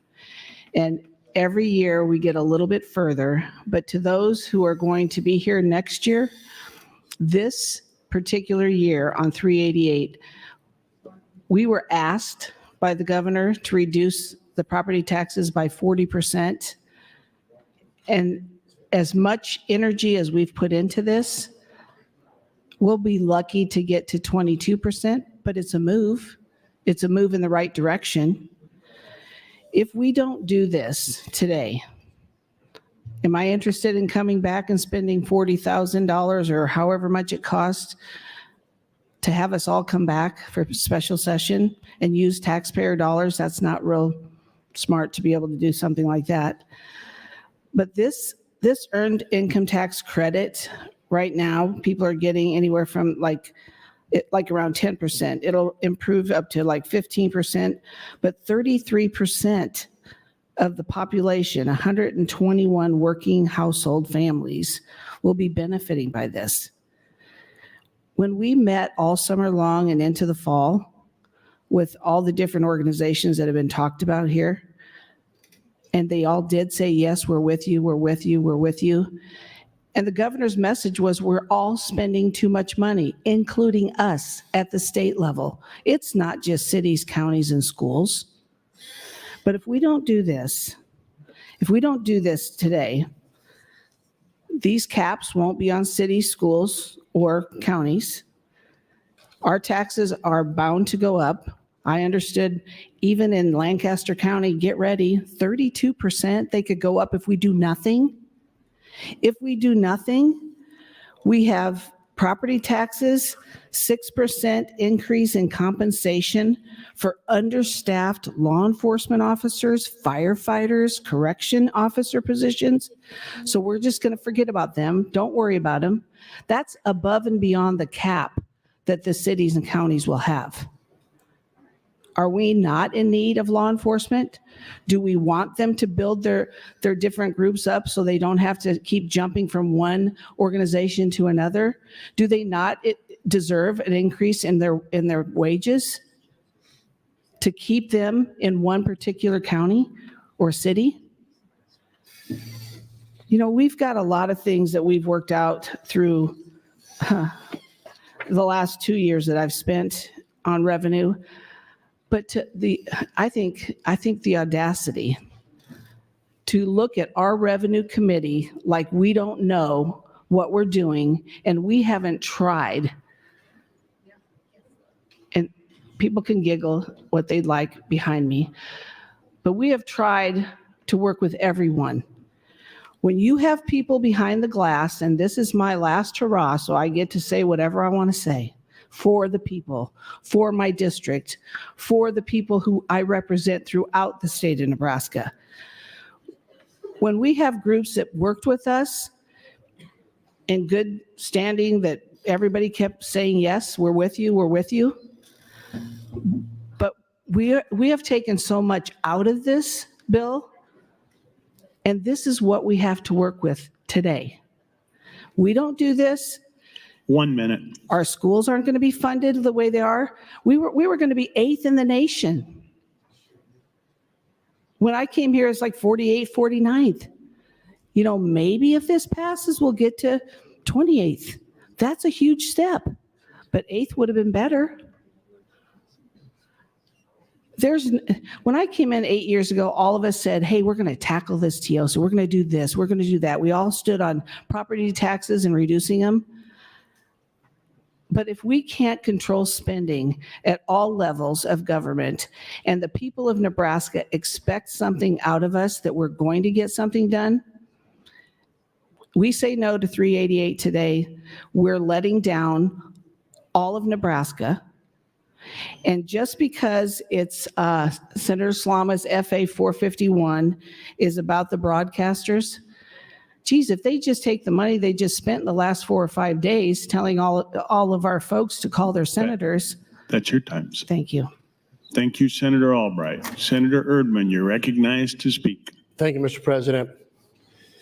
Let me start with this. We have, for 57 years, talked about property tax relief. That's the wrong conversation. We need to talk about property tax and tax system reform. That's where we need to go. Senator Hardin alluded to that in his comments. We have continued since 67 to put a Band-Aid on amputation. That's what this is. This bill absolutely does nothing for 60% of those taxpayers that pay property tax in the state. Nothing. I was the 33rd vote to keep this bill alive. I wish I'd have voted no. For you see, I did that for several reasons. One, I wanted 1331 to have a chance to come to the floor, the education bill. And secondly, I thought maybe there would be a little bit of leverage that could be applied, that I would be part of the conversation when they go forward trying to adjust 388. They did not contact me once. Not once. I met with them. I said, I'm willing and able to work with you to try to fix this and make it so it actually does do property tax relief. Didn't contact me, none at all. If I had it to do over again, I would have never been the 33rd vote, and we wouldn't be here talking about this. $200 million, $216 million is not claimed annually because people don't file it on their taxes. When you front load 1107, the very best that I'm going to get in property tax relief is 2% greater than what I'm currently getting, 2%. The county assessor in my county said valuations are going up 28% in '24. If the local units of government stick to the caps that we put in place, if 388 passes, that's 3%. If my property tax goes up 3% and I get a reduction of 2%, guess what that is? It's a decrease in the increase.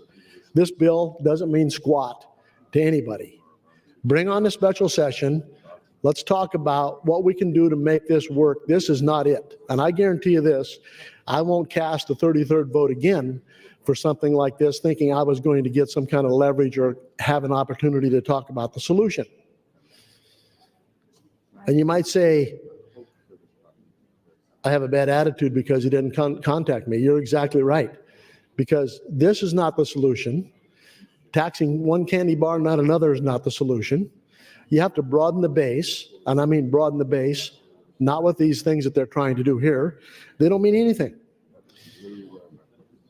So when you vote for this and you go home and those people that you talk to in your constituency, and they say, hey, my property tax actually went up, and you can thank those who voted for 388. That's exactly what's going to happen. Senator Moser talked about having a solution. I got a solution. I have one. Had one for 3 years. Senator Wayne alluded to that. Nobody comes and talks to me. Nobody wants to see how we can make it work. But they continue to want to put a Band-Aid on an amputation thinking that we're really doing something. If you want to do something, vote no on 388, force a special session, and we'll actually do something that makes sense. This does not. And by the way, I'm going to give you another little bit of advice here. Not again this year will there be 49 senators in this room. You call a special session, there will not be 49 of us here. And I'm not saying I'm one of those who won't be here, but there are people who have obligations to be out of the country or whatever their obligations are, that they're not going to be back for a special session. And that person that's missing may be your 33rd vote. So don't let the governor's staff or the governor convince you to vote for 388 because we're going to make adjustments in special session, because he has no proof that he's going to have 33 votes in the special session. None. So don't be swayed by what they're promising you in the future. Understand what's on the board today. Vote no on 388. Thank you. Thank you, Senator Erdman. Senator Meyer, you were previously dropped from the queue. You're recognized to speak. Thank you, Mr. President. Well, there's certainly been a lot of conversation this morning that covered an awful lot of ground.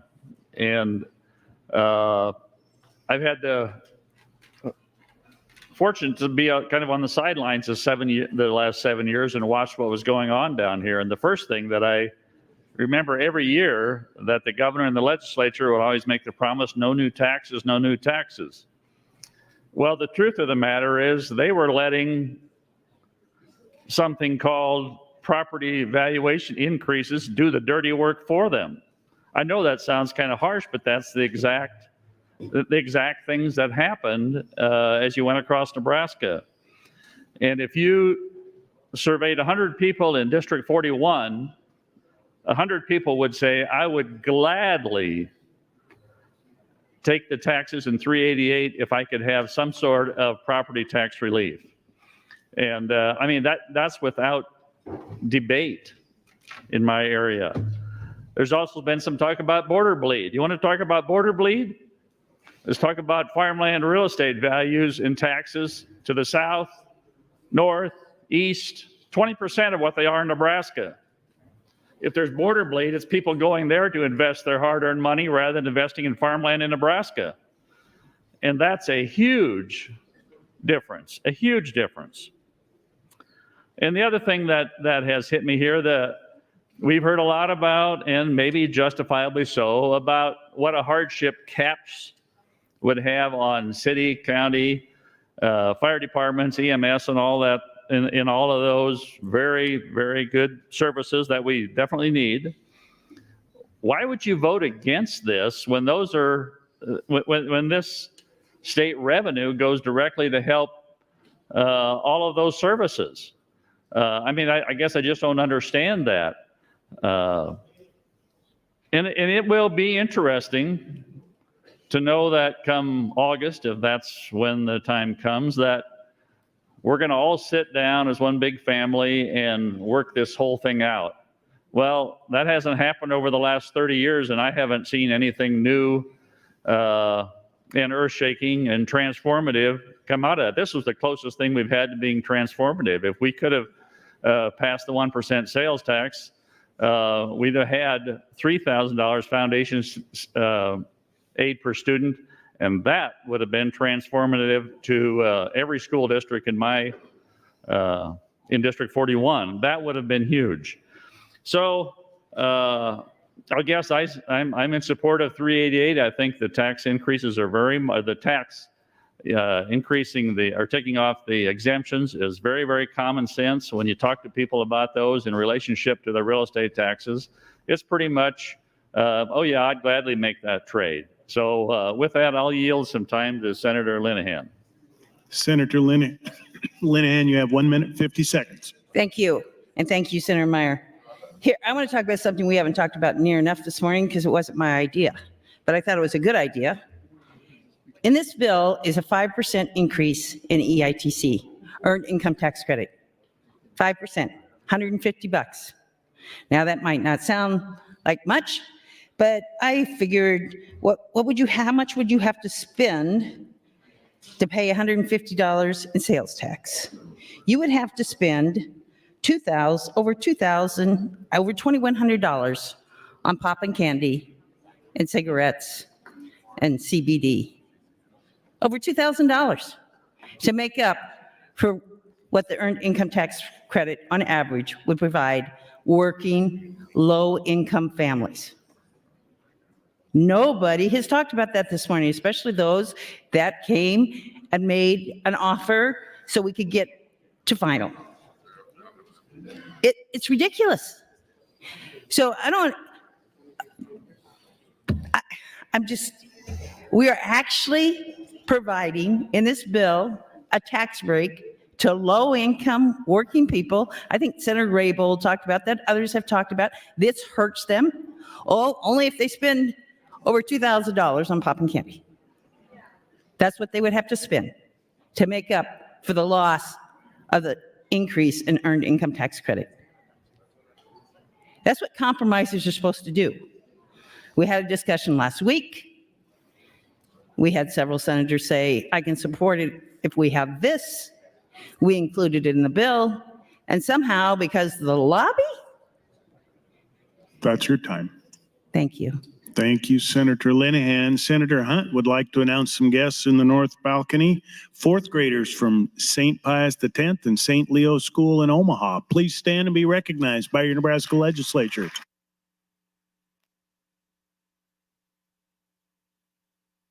Senator Brandt, you're recognized to speak. Thank you, Mr. President. I wholeheartedly support LB 388. This is a great first step toward meaningful property tax relief. Well done, Revenue Committee. Heads up, next year I will be introducing a bill that will automatically sunset every sales tax exemption every 5 years. 20% will be looked at each year. If they are worthy of exemption, they will be renewed. If not, they will be used to broaden the tax base for all Nebraskans. My constituents are overwhelmingly asking for property tax relief and also personal property tax relief, which this bill does not contain. Included in this bill is a 33% increase in earned income tax credits for 121,000 working families in the state of Nebraska. Also, I don't believe anyone has mentioned again today, 75% of the benefits of this bill go to homeowners and business owners. Only 25% of this goes toward ag landowners. So the perception out there that farmers and ranchers are the main beneficiaries of this bill are false. The main beneficiaries of this bill are all people in the state of Nebraska. Again, I support 388, and I would like to yield the rest of my time to Senator Linehan. Thank you, Senator Brandt. Senator Linehan, 3 minutes, 15 seconds. Thank you, Mr. President. Thank you, Senator Brandt. We're not going to be on this much longer. But I certainly hope that everybody here understands we are doing exactly what Blueprint Nebraska said. We cut income taxes when I got here, when my class got here. The highest rate on corporate was 7.51. The highest rate on individual is 6.84. That will go down to 3.99. We have put $1 billion of state revenue, over $1 billion, into property tax relief. The Revenue Committee has worked not just when we're in session, but all during the year. And we're going to now decide today that we can't tax pop and candy, or CBD, or increase tobacco taxes much less than all but 2 states all around us. And next fall, what's going to happen is, because valuation is going to go up, and we didn't do this, yes, I love 1107. I claim my tax credits. I had to pay less in state income taxes this year. That doesn't mean it's right. That doesn't mean you leave half the people in Nebraska that don't claim it and pat yourself on the back and say you've done a good job. We haven't. You shouldn't have to pay a tax. We're talking about sales tax on pop and candy. That's bad, but making people pay taxes and then file and then get it back, that's okay. And that half of them don't get it, that's okay. And a chance to increase the EITC for working families, 121,000 working families, to increase and help them buy food, guys, buy food. We're going to pass that by. 1 minute. I've had a really, I feel, very productive, my class. I think we've done a lot of good things. And yes, I'm willing to come back this summer, this fall, whenever. But I hope we have a lot of conversations between now and then about all your perfect answers to this problem. Because it's easy to say no, no, no. That's real easy. So everybody who's saying that we can do better, I hope you have those ideas to the Revenue Committee by the end of June. Thank you, Mr. President. Thank you, Senator Linehan. Speaker Arch for an announcement. Thank you, Mr. President. The introducer has requested that we pass over LB 388 and 388A. I'll honor that request and ask that we proceed to LB 937. Thank you, Mr. President. The next bill on final. Members, please return to your seat for continuation of final reading.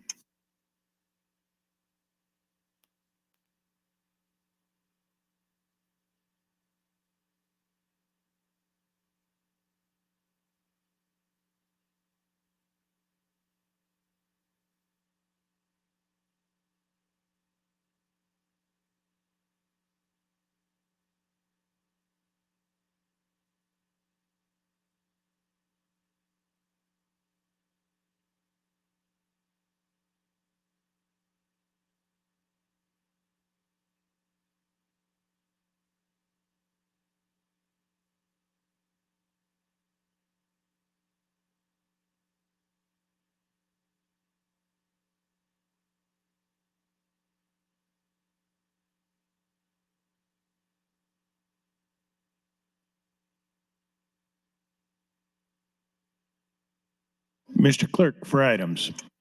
Mr. President, as it pertains to the agenda, per the Speaker's instruction in Gross Legislative Bill 937, final reading, first of all, I have a motion from Senator Michaela Cavanaugh with a note that she would withdraw. In that case, Mr. President, I have nothing further at this time.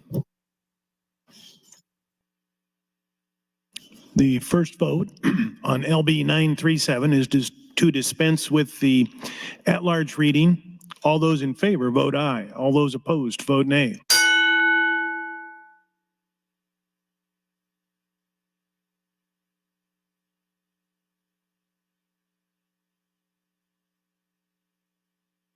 Record, Mr. Clerk. 39 nays, 4 nays, dispense with the at-large reading, Mr. President. The at-large reading is dispensed with. Mr. Clerk, please read the title. Gross Legislative Bill 937, issued by Bill Star 29, 45-day, 49 bill for regulating revenue taxation, amendment 66499, which by statute Nebraska 66482, 77908, 77308, 1681, 1220, by statute supplement 2022, section 77, 2701, 104, 104, 104, 12, 11, 13, 15, 07, 15, 17, 27, 3703, 27, 223, 27, 241, 27, 77, 70, 12, 77, 715, revised statute supplement 22, adopt the Cast Crew Act, the Nebraska Short Line Rail Modernization Act, the Nebraska Police Help Out, the Intellectual Disability Support Act, Medical Debt Relief Act, the Substantial Levy Fuel Tax Credit, the Tax Credit Official, the Reverse Model System Tax Credit Act, the Provisional Lending Fuel Tax Trade, by the Sales Use Tax, them changes provisional lending tax credits for grant programs to the Ministry to define or redefine terms, eliminate obsolete provisions, harmonize provisions to provide operative dates, repeal section hour, repeal section 6-4, 146 run, reissue revised statutes in Nebraska. All provisions of law relative to procedure having been complied with, the question is, shall LB 937 pass? All those in favor vote aye. All those opposed vote nay.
Record, Mr. Clerk. Voting in aye, Senator Aguilar, Albright, Arch, Harbin, Ayers, Ballard, Blood, Boston, Bostar, Boston, Brandt, Brewer, Kavanaugh, Clemens, Decay, Dorn, Dover, Dungan, Erdman, Frederickson, Holleran, Hanson, Hardin, Holcroft, Hughes, Hunt, Ibach, Jacobson, Calhoun, Hanlon, Cutlow, McDonald, McKinney, Meyer, Mosier, Merman, Reapy, Sanders, Slama, Vargas, Von Gillen, Walls, Wayne, Wishart. Voting no, none, not voting, Senators Conrad, Day, DeBoer, and Raybold. Vote is 45 ayes, no nays, 4 present, not voting, Mr. President. LB 937 passes. The next bill is LB 937A. Gross Legislative Bill 937, issued by Bill Star 29, bill for regulating appropriation, appropriate funds aid in the County of Official Legislative Bill 937, 100, Section 2024, being enacted with this by Section 1 hereby appropriated $250,000 from the General Fund for year 24, $787,360 from the General Fund for year 25, 26 to the Department of Revenue Program 102A, and Provisions Legislative Bill 937, 108, Legislative Session 2024, total expenditure permanent and temporary salary per diems funds appropriate in the session not exceeds $0 fiscal year 25, 26, 218 for 800 for the fiscal year 25, 26. Section 2, there's hereby appropriate 135,883 in the general fund fiscal year 25, 24, 25, and 325, 730 from the general fund fiscal year 25, 26 Department of Economic Development Program 368 in the County Provisional Legislative Bill 937, 108th Legislature, Second Session 2025, total expenditures for permanent and temporary salaries and per diems from funds appropriated in this section shall not exceed 72,650 for fiscal year 24, 25, or 124,010 for fiscal year 25, 26. All procedures of law relative to procedure having been complied with, the question is, shall LB 937A pass? All those in favor vote aye. All those opposed vote nay.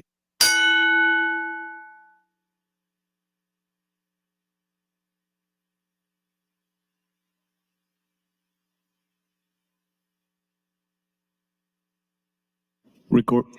Record, Mr. Clerk. Voting aye, Senator Aguilar, Albright, Arch, Armandaris, Ballard, Boston, Bostar, Bosman, Brandt, Brewer, Kavanaugh, Clements, Conrad, Decay, Doran, Dover, Dungan, Erdman, Frederickson, Holleran, Hanson, Hardin, Holcroft, Hughes, Hunt, Ibach, Jacobson, Calc, Linehan, Lipcott, Lowe, McDonald, McKinney, Meyer, Mosier, Merman, Reapy, Sanders, Slama, Vargas, Von Gillen, Walls, Wayne, Wishart.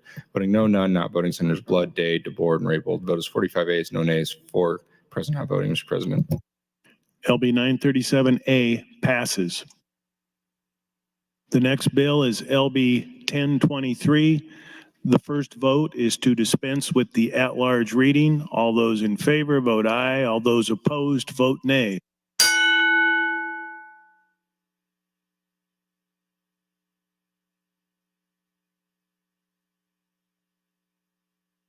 Record, Mr. Clerk.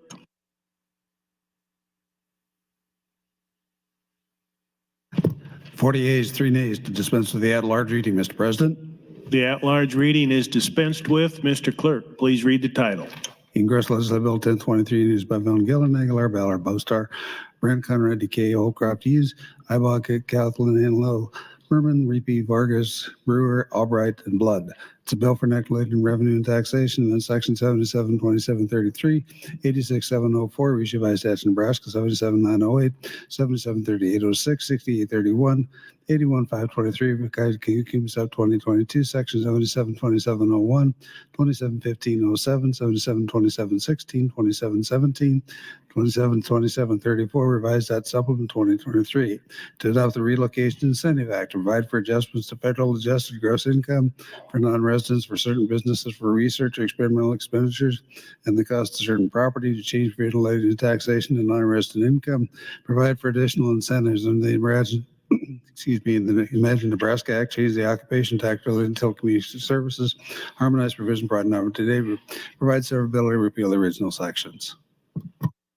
All provisions of law relative to procedure having been complied with, the question is, shall LB 1023 pass? All those in favor vote aye. All those opposed vote nay.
Record, Mr. Clerk.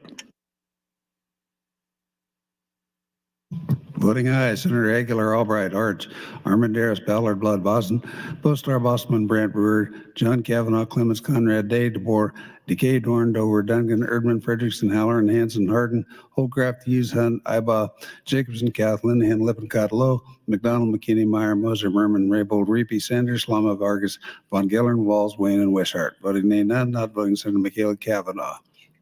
Senator Michaela Kavanaugh voting yes. Voted 49 ayes, no nays, none are excused, Mr. President. LB 1023 passes. The next bill is LB 1023A. Ingress Bill 1023A, a bit introduced by Von Gillen for a bill for collecting appropriation, appropriate funds to carry out the provision of this bill 1023, 108th legislative section, section 24.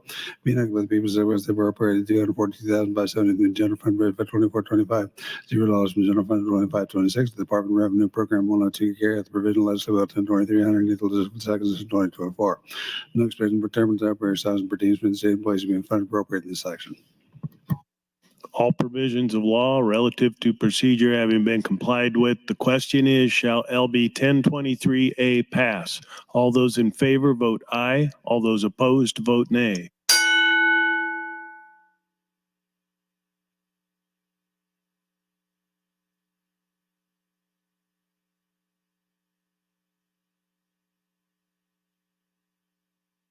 Record, Mr. Clerk. Voting aye, Senator Aguilar, Albright, Arch, Armandaris, Ballard, Blood, Boston, Postar, Bosman, Brandt, Brewer, Kavanaugh, Clemens, Conrad, Day, DeBoer, Decay, Dorn, Dover, Dunnigan, Erdman, Frederickson, Halloran, Hanson, Hardin, Holcroft, Hughes, Hunt, Abba, Jacobson, Cathleen, and Lippincott, Lowe, McDonald, McKinney, Meyer, Moser, Merman, Raybold, Reapy, Sanders, Lama, Vargas, Von Gillern, Walls, Wayne, and Wishart. Votes 49 ayes, no nays, Mr. President, on the final passage. LB 1023A passes.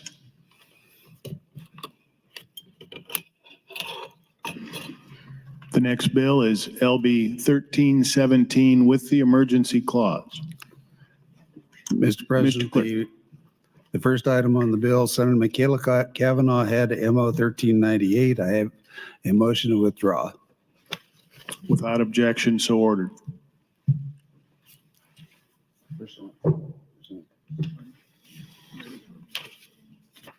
The first vote on LB 1317 is to dispense with the at-large reading. All those in favor vote aye. All those opposed vote nay.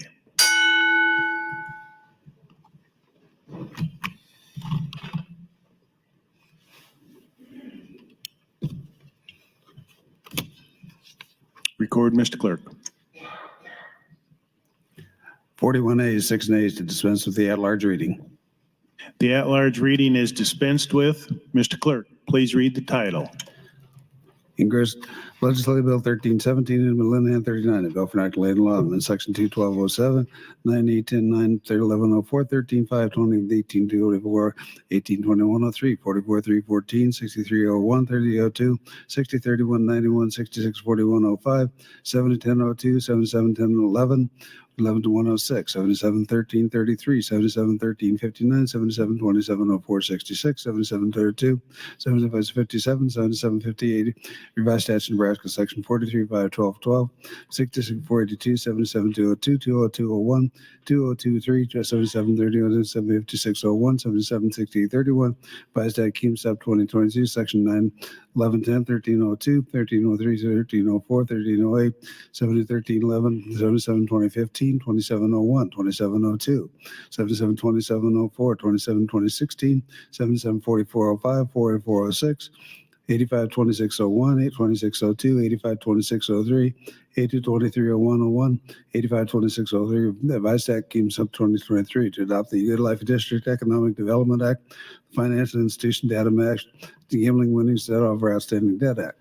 It requires certain action relating to underutilized tax exempt property, certain pari-mutuel lottery, gaming, gambling winnings, to redefine term on the community development law, change provision to define and redefine terms relating to health insurance coverage for first responders and dependents, change provision relating to define the Motor Vehicle Registration Act, change provision relating to motor vehicle taxation, change provide provision relating to electric energy, electric supplier, electric motor vehicles to property taxation and legislative findings, change related to various restricted housing projects and the inheritance tax and papers of the Revenue Act of 67, Good Life Transformation Projects Act, Sports Arena Financing Act, Tax Equalization Review Commission Act, First Responder Recruitment Retention Act, providing change sales and use tax rates, exemption incentives, change in regulating appropriation for nitrate sensors, harmonized provision, provide operative dates, provide severability, repeal the original section, declare an emergency. All provisions of law relative to procedure having been complied with, the question is, shall LB 1317 pass with the emergency clause? All those in favor vote aye. All those opposed vote nay.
Record, Mr. Clerk.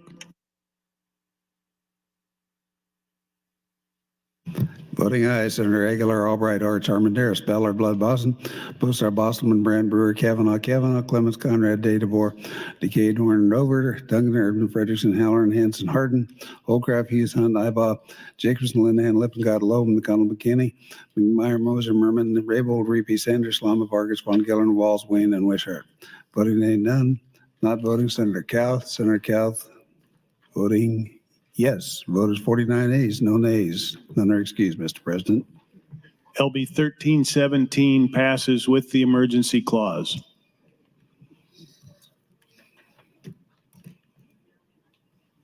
The next bill is LB 1317A with the emergency clause. Congress Bill 1317A and 1139 bill for non appropriation for carrying out Bill 1317 under the sections of void form declaring emergency back with this number of appropriate section 1. Thereby appropriated $710,900 from the general fund for 85,000 Department of Revenue Enforcement funds, federal government 318,713 765,000 Department of Revenue Enforcement funds, Department of Revenue carry out the Bill 1317 on the sections as 124. Total expenditure for this hours per diem funds are over this not exceed 96,000 or 506,000 from the 2526. They brought up 5,000 Department of Motor Vehicles cash fund, 5,000 Department of Motor Vehicles cash fund, 2526 Department of Motor Vehicle carry out the provisional of 7,100 into the second session 24. No expenditure is desired for some that be fund appropriate in this section.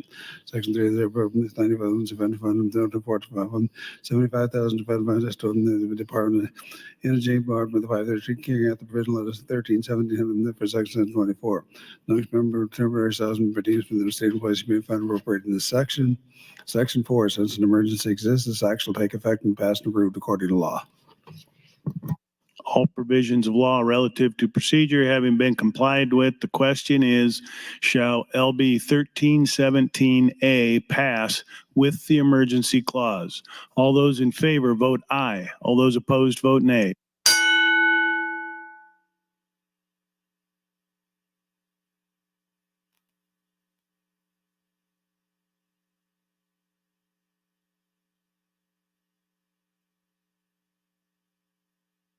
Record, Mr. Clerk.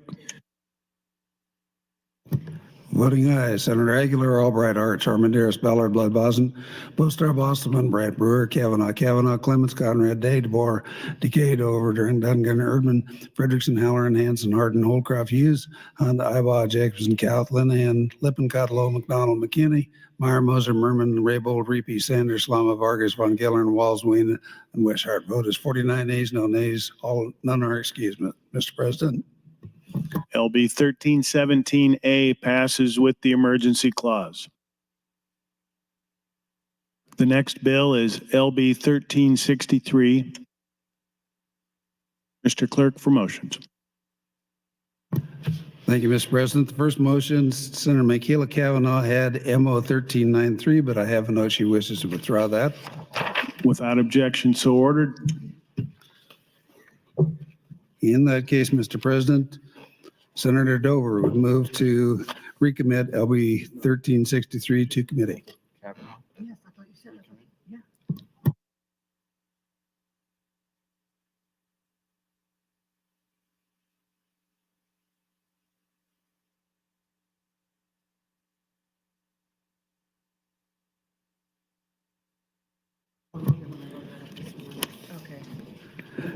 Mr. President, the next motion, Senator Dover would move to return to LB 1363 to select file for a specific amendment, that being strike the enacting clause.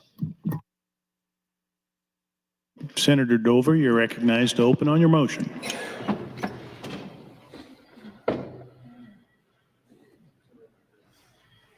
Thank you.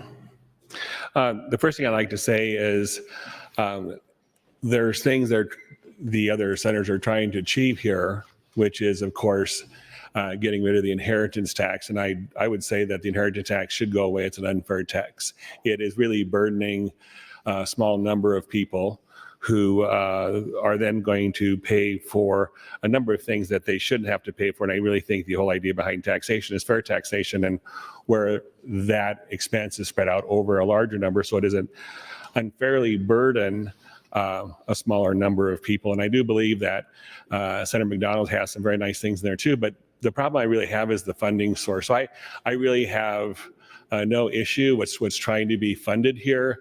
The problem I really see is the source of funding. I first got my real estate license in 1983. I think some of you are aware of that, and went full-time in 1988. I've been on the government affairs with the realtor since then. And we have consistently fought and consistently fight to keep the cost of home ownership down. And everything about the funding of this really goes in the opposite direction. And I think I'll just start here by reading what Governor Pillen stated in the state address. He said, "The demand for workforce housing is so great that homes are sold before the doors are even hung. But it's not just a rural Nebraska issue. Housing affordability and availability is an issue in our cities too. Part of the shared problem is the local overregulation of affordable housing. That is why I am partnering with Senator Lowe on lowering the regulatory burden of affordable housing. A recent UNO study showed that regulation as a component of construction is over $40,000 higher here. I'm going to repeat that. Overregulation costs $40,000 higher here than the national average. This is simply unacceptable. It makes no sense. We must cut red tape and make homes affordable in Nebraska. And I don't think there is any senator here, and I would say, I mean, I won't always say that I think I know what other senators are thinking, but I honestly and truthfully believe that there are no senators here that don't recognize that affordable housing is perhaps one or two of our largest challenges we have. If we don't have affordable housing, we talk about people not staying in the state, et cetera. If you can't find an affordable house, a house that you can afford and raise your family in, then there's a problem. And this dock stamp funding is making housing less affordable. Increase in the dock stamps tax by $1 to pay for the repeal of inheritance tax and non-housing related programs. Why are we increasing the cost of housing for, number one, non-housing related programs? I think Senator McDonald's programs are fantastic. I think, and I mean, honoring the veterans, looking for money to fund more grants so we can go out and get other people to help subsidize, the federal government to subsidize our tax burden. I think those are fantastic ideas. I just really don't agree in the funding source. And I think it causes an unnecessary increase in housing costs in Nebraska. I mean, why do we sit there? How can we have more affordable housing at the same time? Why are we deciding to tax it more? That's exactly what we're doing, raising taxes. It amazes me, and I understand, I mean, I don't know if I really understand it, but I see down here so often we're swapping taxes or whatever, or raising taxes, those kind of things. And really the inheritance tax reduction is simply a tax swap. It simply is going to burden the cost of home ownership and it to offset an unfair tax. I agree that, but why are we taxing affordable housing to get rid of an unfair tax? That is not logical. Thank you. And then again, it exacerbates the situation, making homes even more unaffordable. If LB 1363 is adopted, a seller would pay $1,138 on a $350,000 home. Just for those who aren't necessarily involved in construction, really $350,000 home actually is, as far as new construction, is what I would consider affordable. And the thing is, we don't only have a problem with affordable housing. We have a problem with overall housing stock. We need more houses, and we need more affordable houses than we can get. Any increase in the dock stamp tax inhibits the buying and selling of real estate and makes housing less affordable. As this tax grows larger, sellers may start negotiating who pays for the tax. I don't know if everyone's aware of it, but I think actually Senator Jacobson, alluded to this in earlier debates. Basically, you have closing costs and title insurance, and it rose up to kind of a significant amount over the years. And eventually, I mean, any contract to purchase a house is negotiable. I mean, you can negotiate anything you want. And so what evolved then, and this is a local thing, I mean, across the country, different things are done, but in our area, and I believe it pretty much across Nebraska, the buyer pays half and the seller pays half for closing costs and also title insurance. And my concern was, as we burden housing with higher dock stamps, you could very well see that being negotiated. I know there's also an argument out there that the seller doesn't pay for it, but that the buyer doesn't pay for the dock stamp, but the seller pays because it's a tax on the sale of his property. But I can see where possibly this money would be split 50-50. And to be quite truthful, who knows what? And then there is also the argument, who brings the money to the table? And the person that brings the money to the table is the buyer. So you can make the argument that in the closing statement, you see that as the dock stamps as a seller charge, but who's bringing the money? So I would make the argument, and I think it's there, that really the seller brings the money to buy the house, and he's paying really all expenses, and the seller simply is left with whatever his net proceeds would be. So I just see that this is really opening a door, and then actually looking to really create a complication with the closing statements and those kind of things, who's going to pay for everything.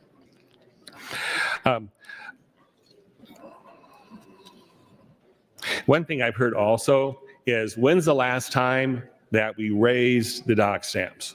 I mean, can you just, senators, can you just follow me for this one? What kind of argument is it to raise taxes when you say, when's the last time we raised it? I mean, what would the public think if we're saying we're raising taxes because we haven't done it for a while? That makes absolutely no sense to me. And then there's the argument, do you think that housing hasn't gone up? Well, you know it's gone up. So has the amount of taxes paid in the transaction gone up? Well, it does. And if housing costs double, guess what? The dock stamp fee is doubled.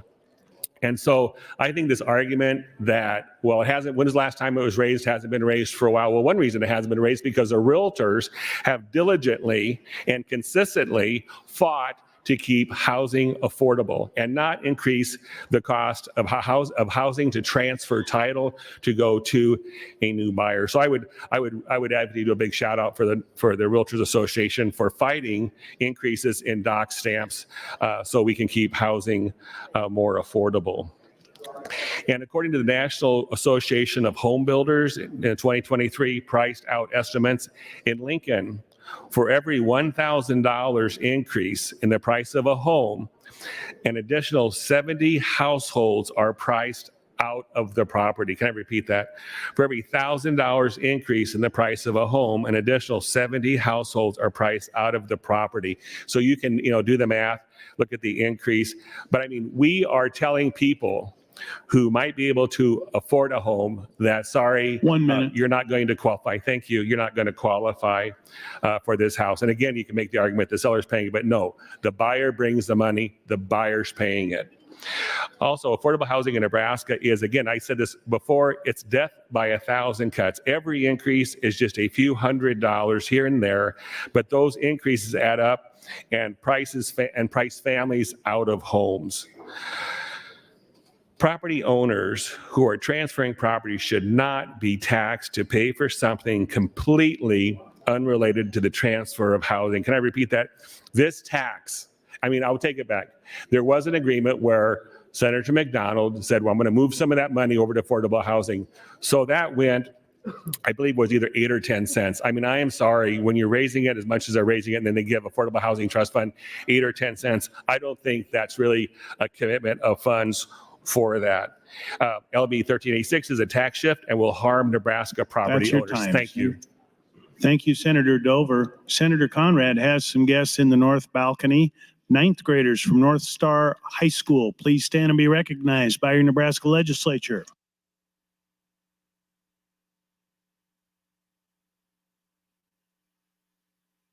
Senator McKinney would announces some guests in the north balcony, members from the Urban League of Nebraska. Please stand and be recognized by your Nebraska Legislature.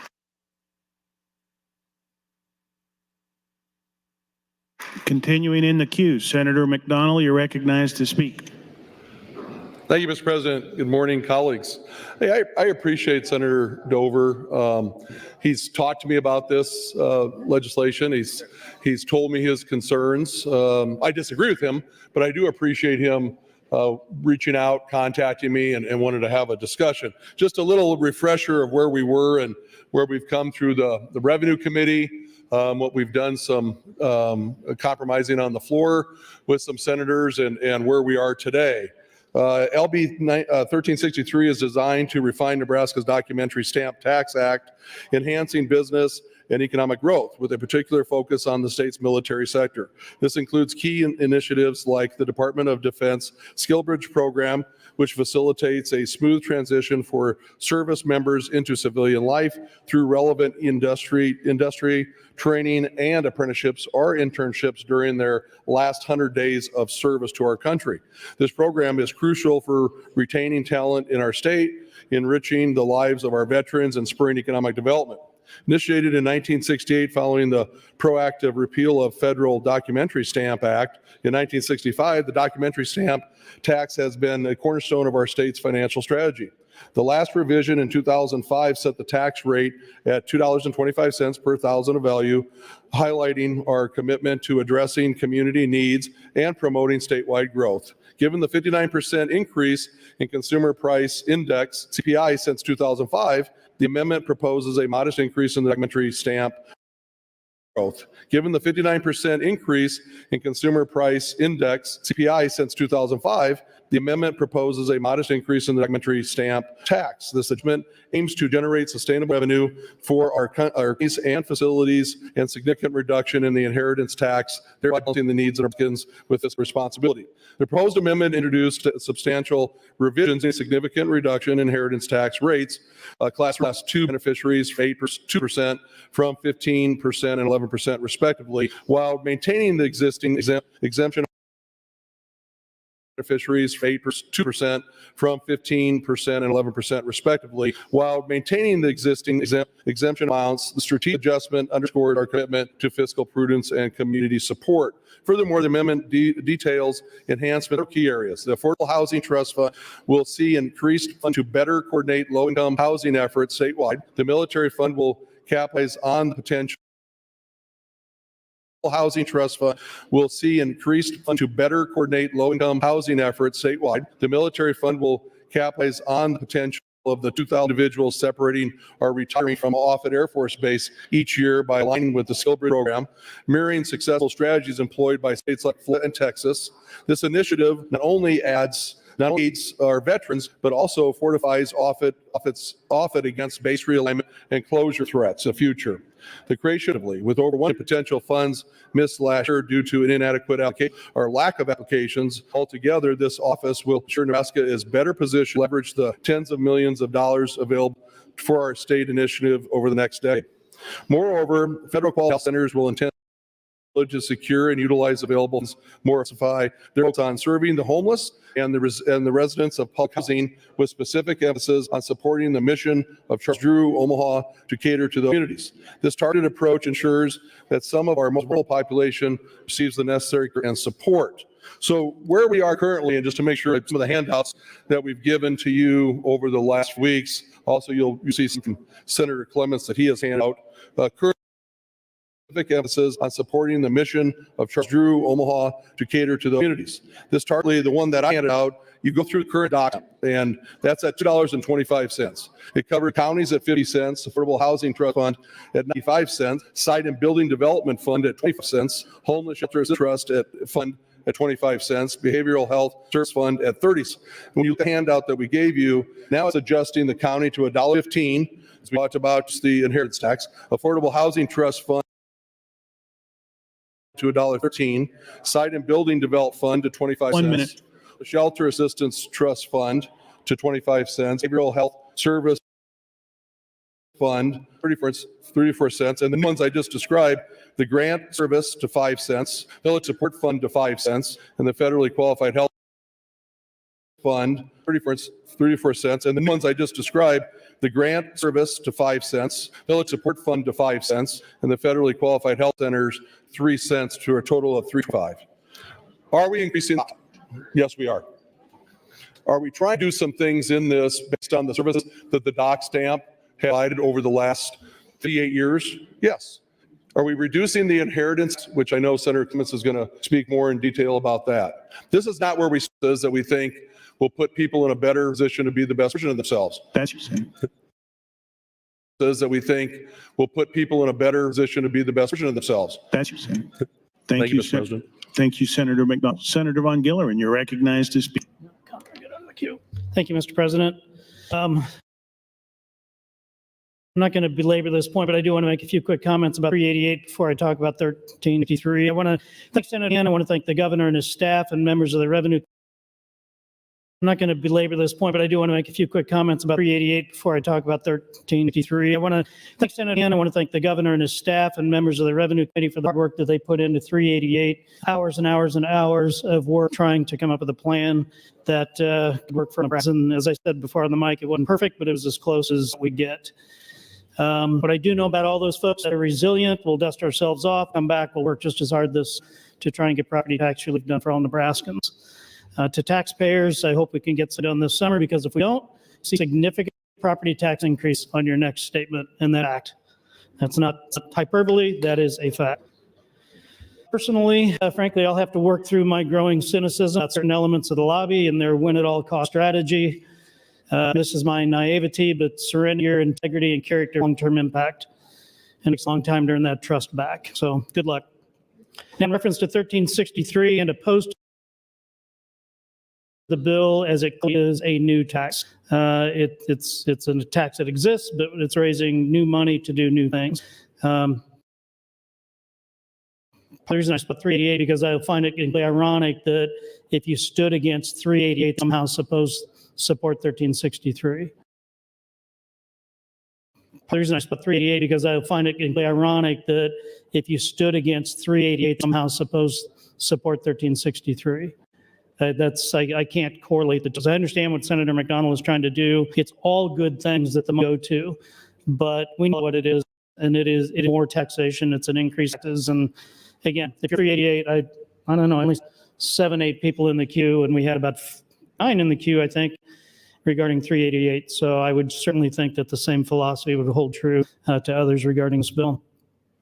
To say that the dock stamp rate has not increased, Senator Dover, is true, the rate has not increased, but to say additional money hasn't been generated over the years, not the case. I just got thinking about the first house I bought a very long time ago. We paid $50,000. Dock stamp fee would have been $100.50 on that. Today, that same house, the dock stamp fee would be $162.50. So $50 on that. Today, that same house, the dock stamp fee would be $162.50. So it's a 5% increase and directly follows inflation. So more money is being brought in through the dock. Collection of stamp fees is, of course, directly related to the inflation rate. So for all those reasons, I stand opposed to 1363. I'll probably not vote floor amendment, but I'll wait to get to 1363, and I'll be a no vote on that. Thank you, Mr. Thank you, Senator Von Gilleren. Senator Conrad, you're recognized to speak. Thank you, Mr. President. Good morning, colleagues. I rise in support of Dover's efforts, and I appreciate the hard work my friend Senator McDonald has put into this measure. I have been legitimately opposed from a policy perspective, I think, at each round of debate, and here's why. Like the debate on characterize it, particularly on the housing industry, which hurts our ability to advance our shared goals when it comes to about an increase in fees or taxes, however you want to improving access to affordable housing, and hits middle class folks, I think, the hardest. The other reason that I am opposed to this, not because of the increase, but because of the dilution. And I think this is not a statement on the awesome projects that Senator McDonald listed out here. These are worthy, important projects. I think that they are deserving of funding. However, I'm worried about the dilution of housing funds for housing purposes to other purposes, much like we've seen in the TANF debate, much like we've seen in the budget debate, much like we are talking about in this context. And I understand that they are trying to think creatively and innovatively to lift up these worthy projects. I absolutely understand that. But I think that this measure should be passed over, and we should go back to the drawing board and get it right. If we are already under the agreement that we're going to come back in special session to do a big look at taxes, to do big look at a lot of the big issues that are out there, let's put this in the mix, along with now the new inheritance tax pieces that were added very, very late on select file. As Senator Dover and others have talked about, there are, I think, some unintended consequences that came forward with that late addition in regards to the fiscal impact and reflected on your fiscal note that may be a windfall or an overpayment to our partners in local government that we need to be clear-eyed about in that regard. Additionally, friends, I just wanted to lift up the Affordable Housing Trust Fund is an issue that has always generated a lot of support across the state and across the political spectrum. And we have very clear specified uses for how those dollars are supposed to be allocated. And they're meant to be allocated specifically for housing needs, really specific housing needs. And Senator McDonald and others are exactly right. States are moving in a different direction to utilize creative, innovative thinking about how to use Medicaid funds, for example, to improve access to housing, recognizing the clear correlation and connection between housing and health. So perhaps that might be a better way to strengthen this fund. That might be something else that we should have on the table for further exploration. But any dilution away from affordable housing is going to hurt affordable housing. And that's something that I'm deeply concerned about. And if there are going to be additional funds in this fund, they need to be dedicated to affordable housing. We've heard from rural Nebraska, we've heard from urban Nebraska, we've heard from housing advocates, we've heard from the business community. We need to be working together to do more when it comes to lifting up options on affordable housing. 1 minute. Thank you, Mr. President.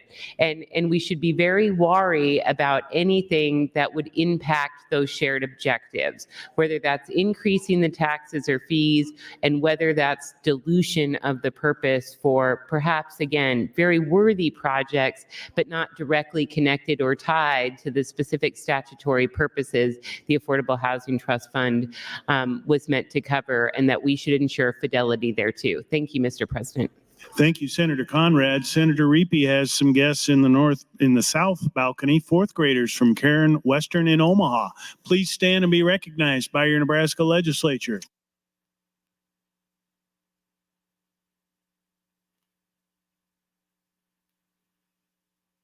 While the legislature is in session and capable of transacting business, I propose to sign and do hereby sign LB 25, LB 126, LB 126A, LB 937, LB 937A, LB 1023, LB 1023A, LB 1317 with the emergency clause, and LB 1317A with the emergency clause. Senator Hughes, you're recognized to speak.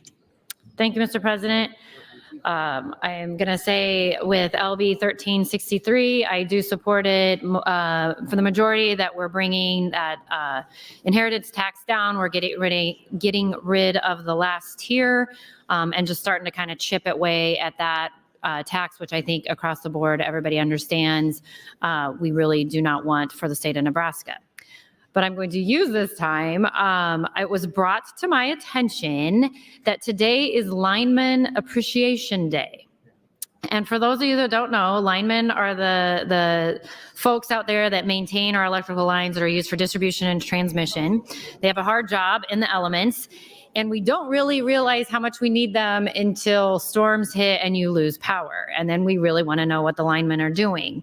And honestly, Nebraska in the last 30 days, we've kind of been inundated with some storms. The end of March, there was ice up around St. Paul area, and a lot of lines were knocked out there. Or ice, it was mostly wind, I guess. And then the beginning of April, we had storms west of Ogallala and in that part of the state, and a lot of crews were sent out there to help those guys get power back up. And then just a couple days ago, we've had tornadoes and winds across Nebraska. And so these guys work hard, and I just wanted to give a shout out to Lineman Appreciation Day. Thank you, Mr. President. Thank you, Senator Hughes. Mr. Clerk, for items. Thank you, Mr. President. First of all, communication from the governor. Dear Mr. President, Mr. Speaker, and members of the legislature, pursuant to Article 4, Section 15 of the Nebraska Constitution, I have allowed LB 20 and 20A to become law without my signature. The Attorney General and the Secretary of State have identified significant potential constitutional infirmities regarding the bill. These issues relate to LB 20's compliance with several provisions of the Nebraska Constitution, but not limited to Article 2, Section 1, Article 4, Section 13, Article 6, Section 2. Although there are potential constitutional issues with LB 20 and related provisions of existing law, I will allow LB 20 and 20A to become law with neither my signature nor my endorsement of LB 20's constitutional validity.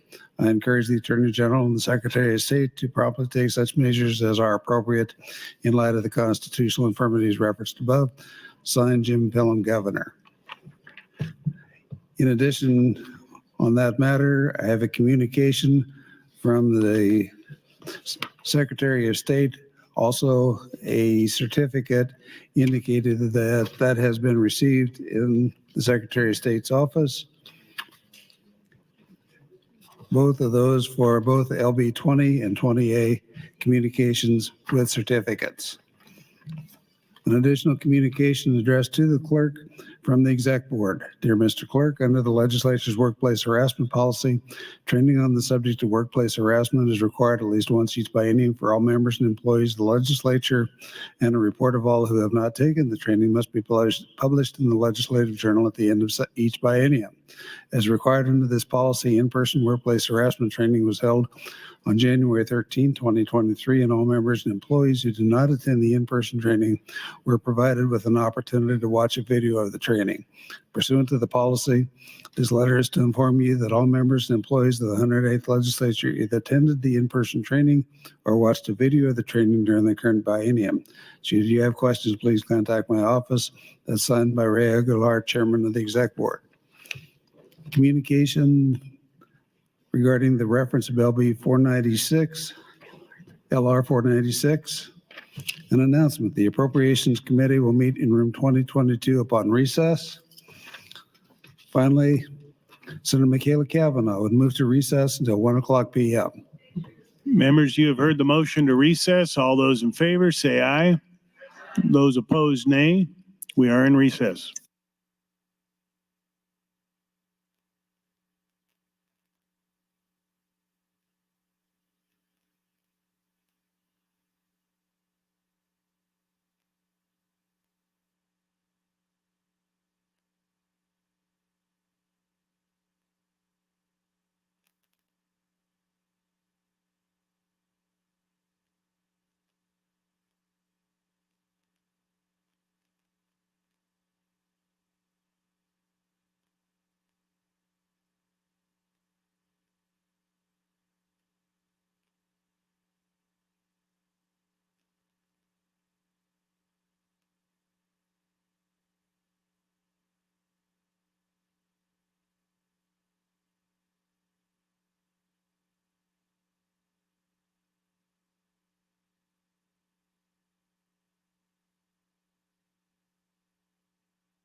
Attention senators, the legislature will reconvene in 5 minutes.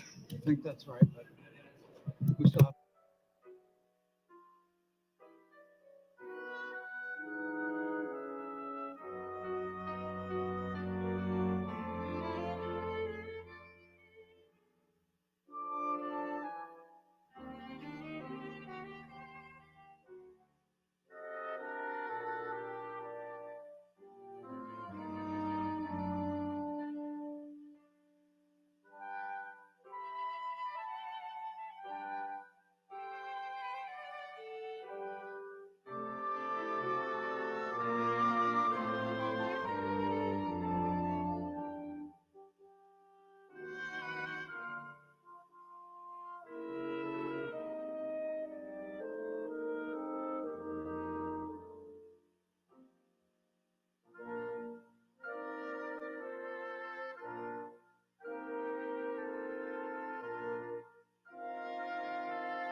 Good afternoon, ladies and gentlemen. Welcome to the George W. Norris Legislative Chamber. The afternoon session is about to reconvene. Senators, please record your presence. Roll call.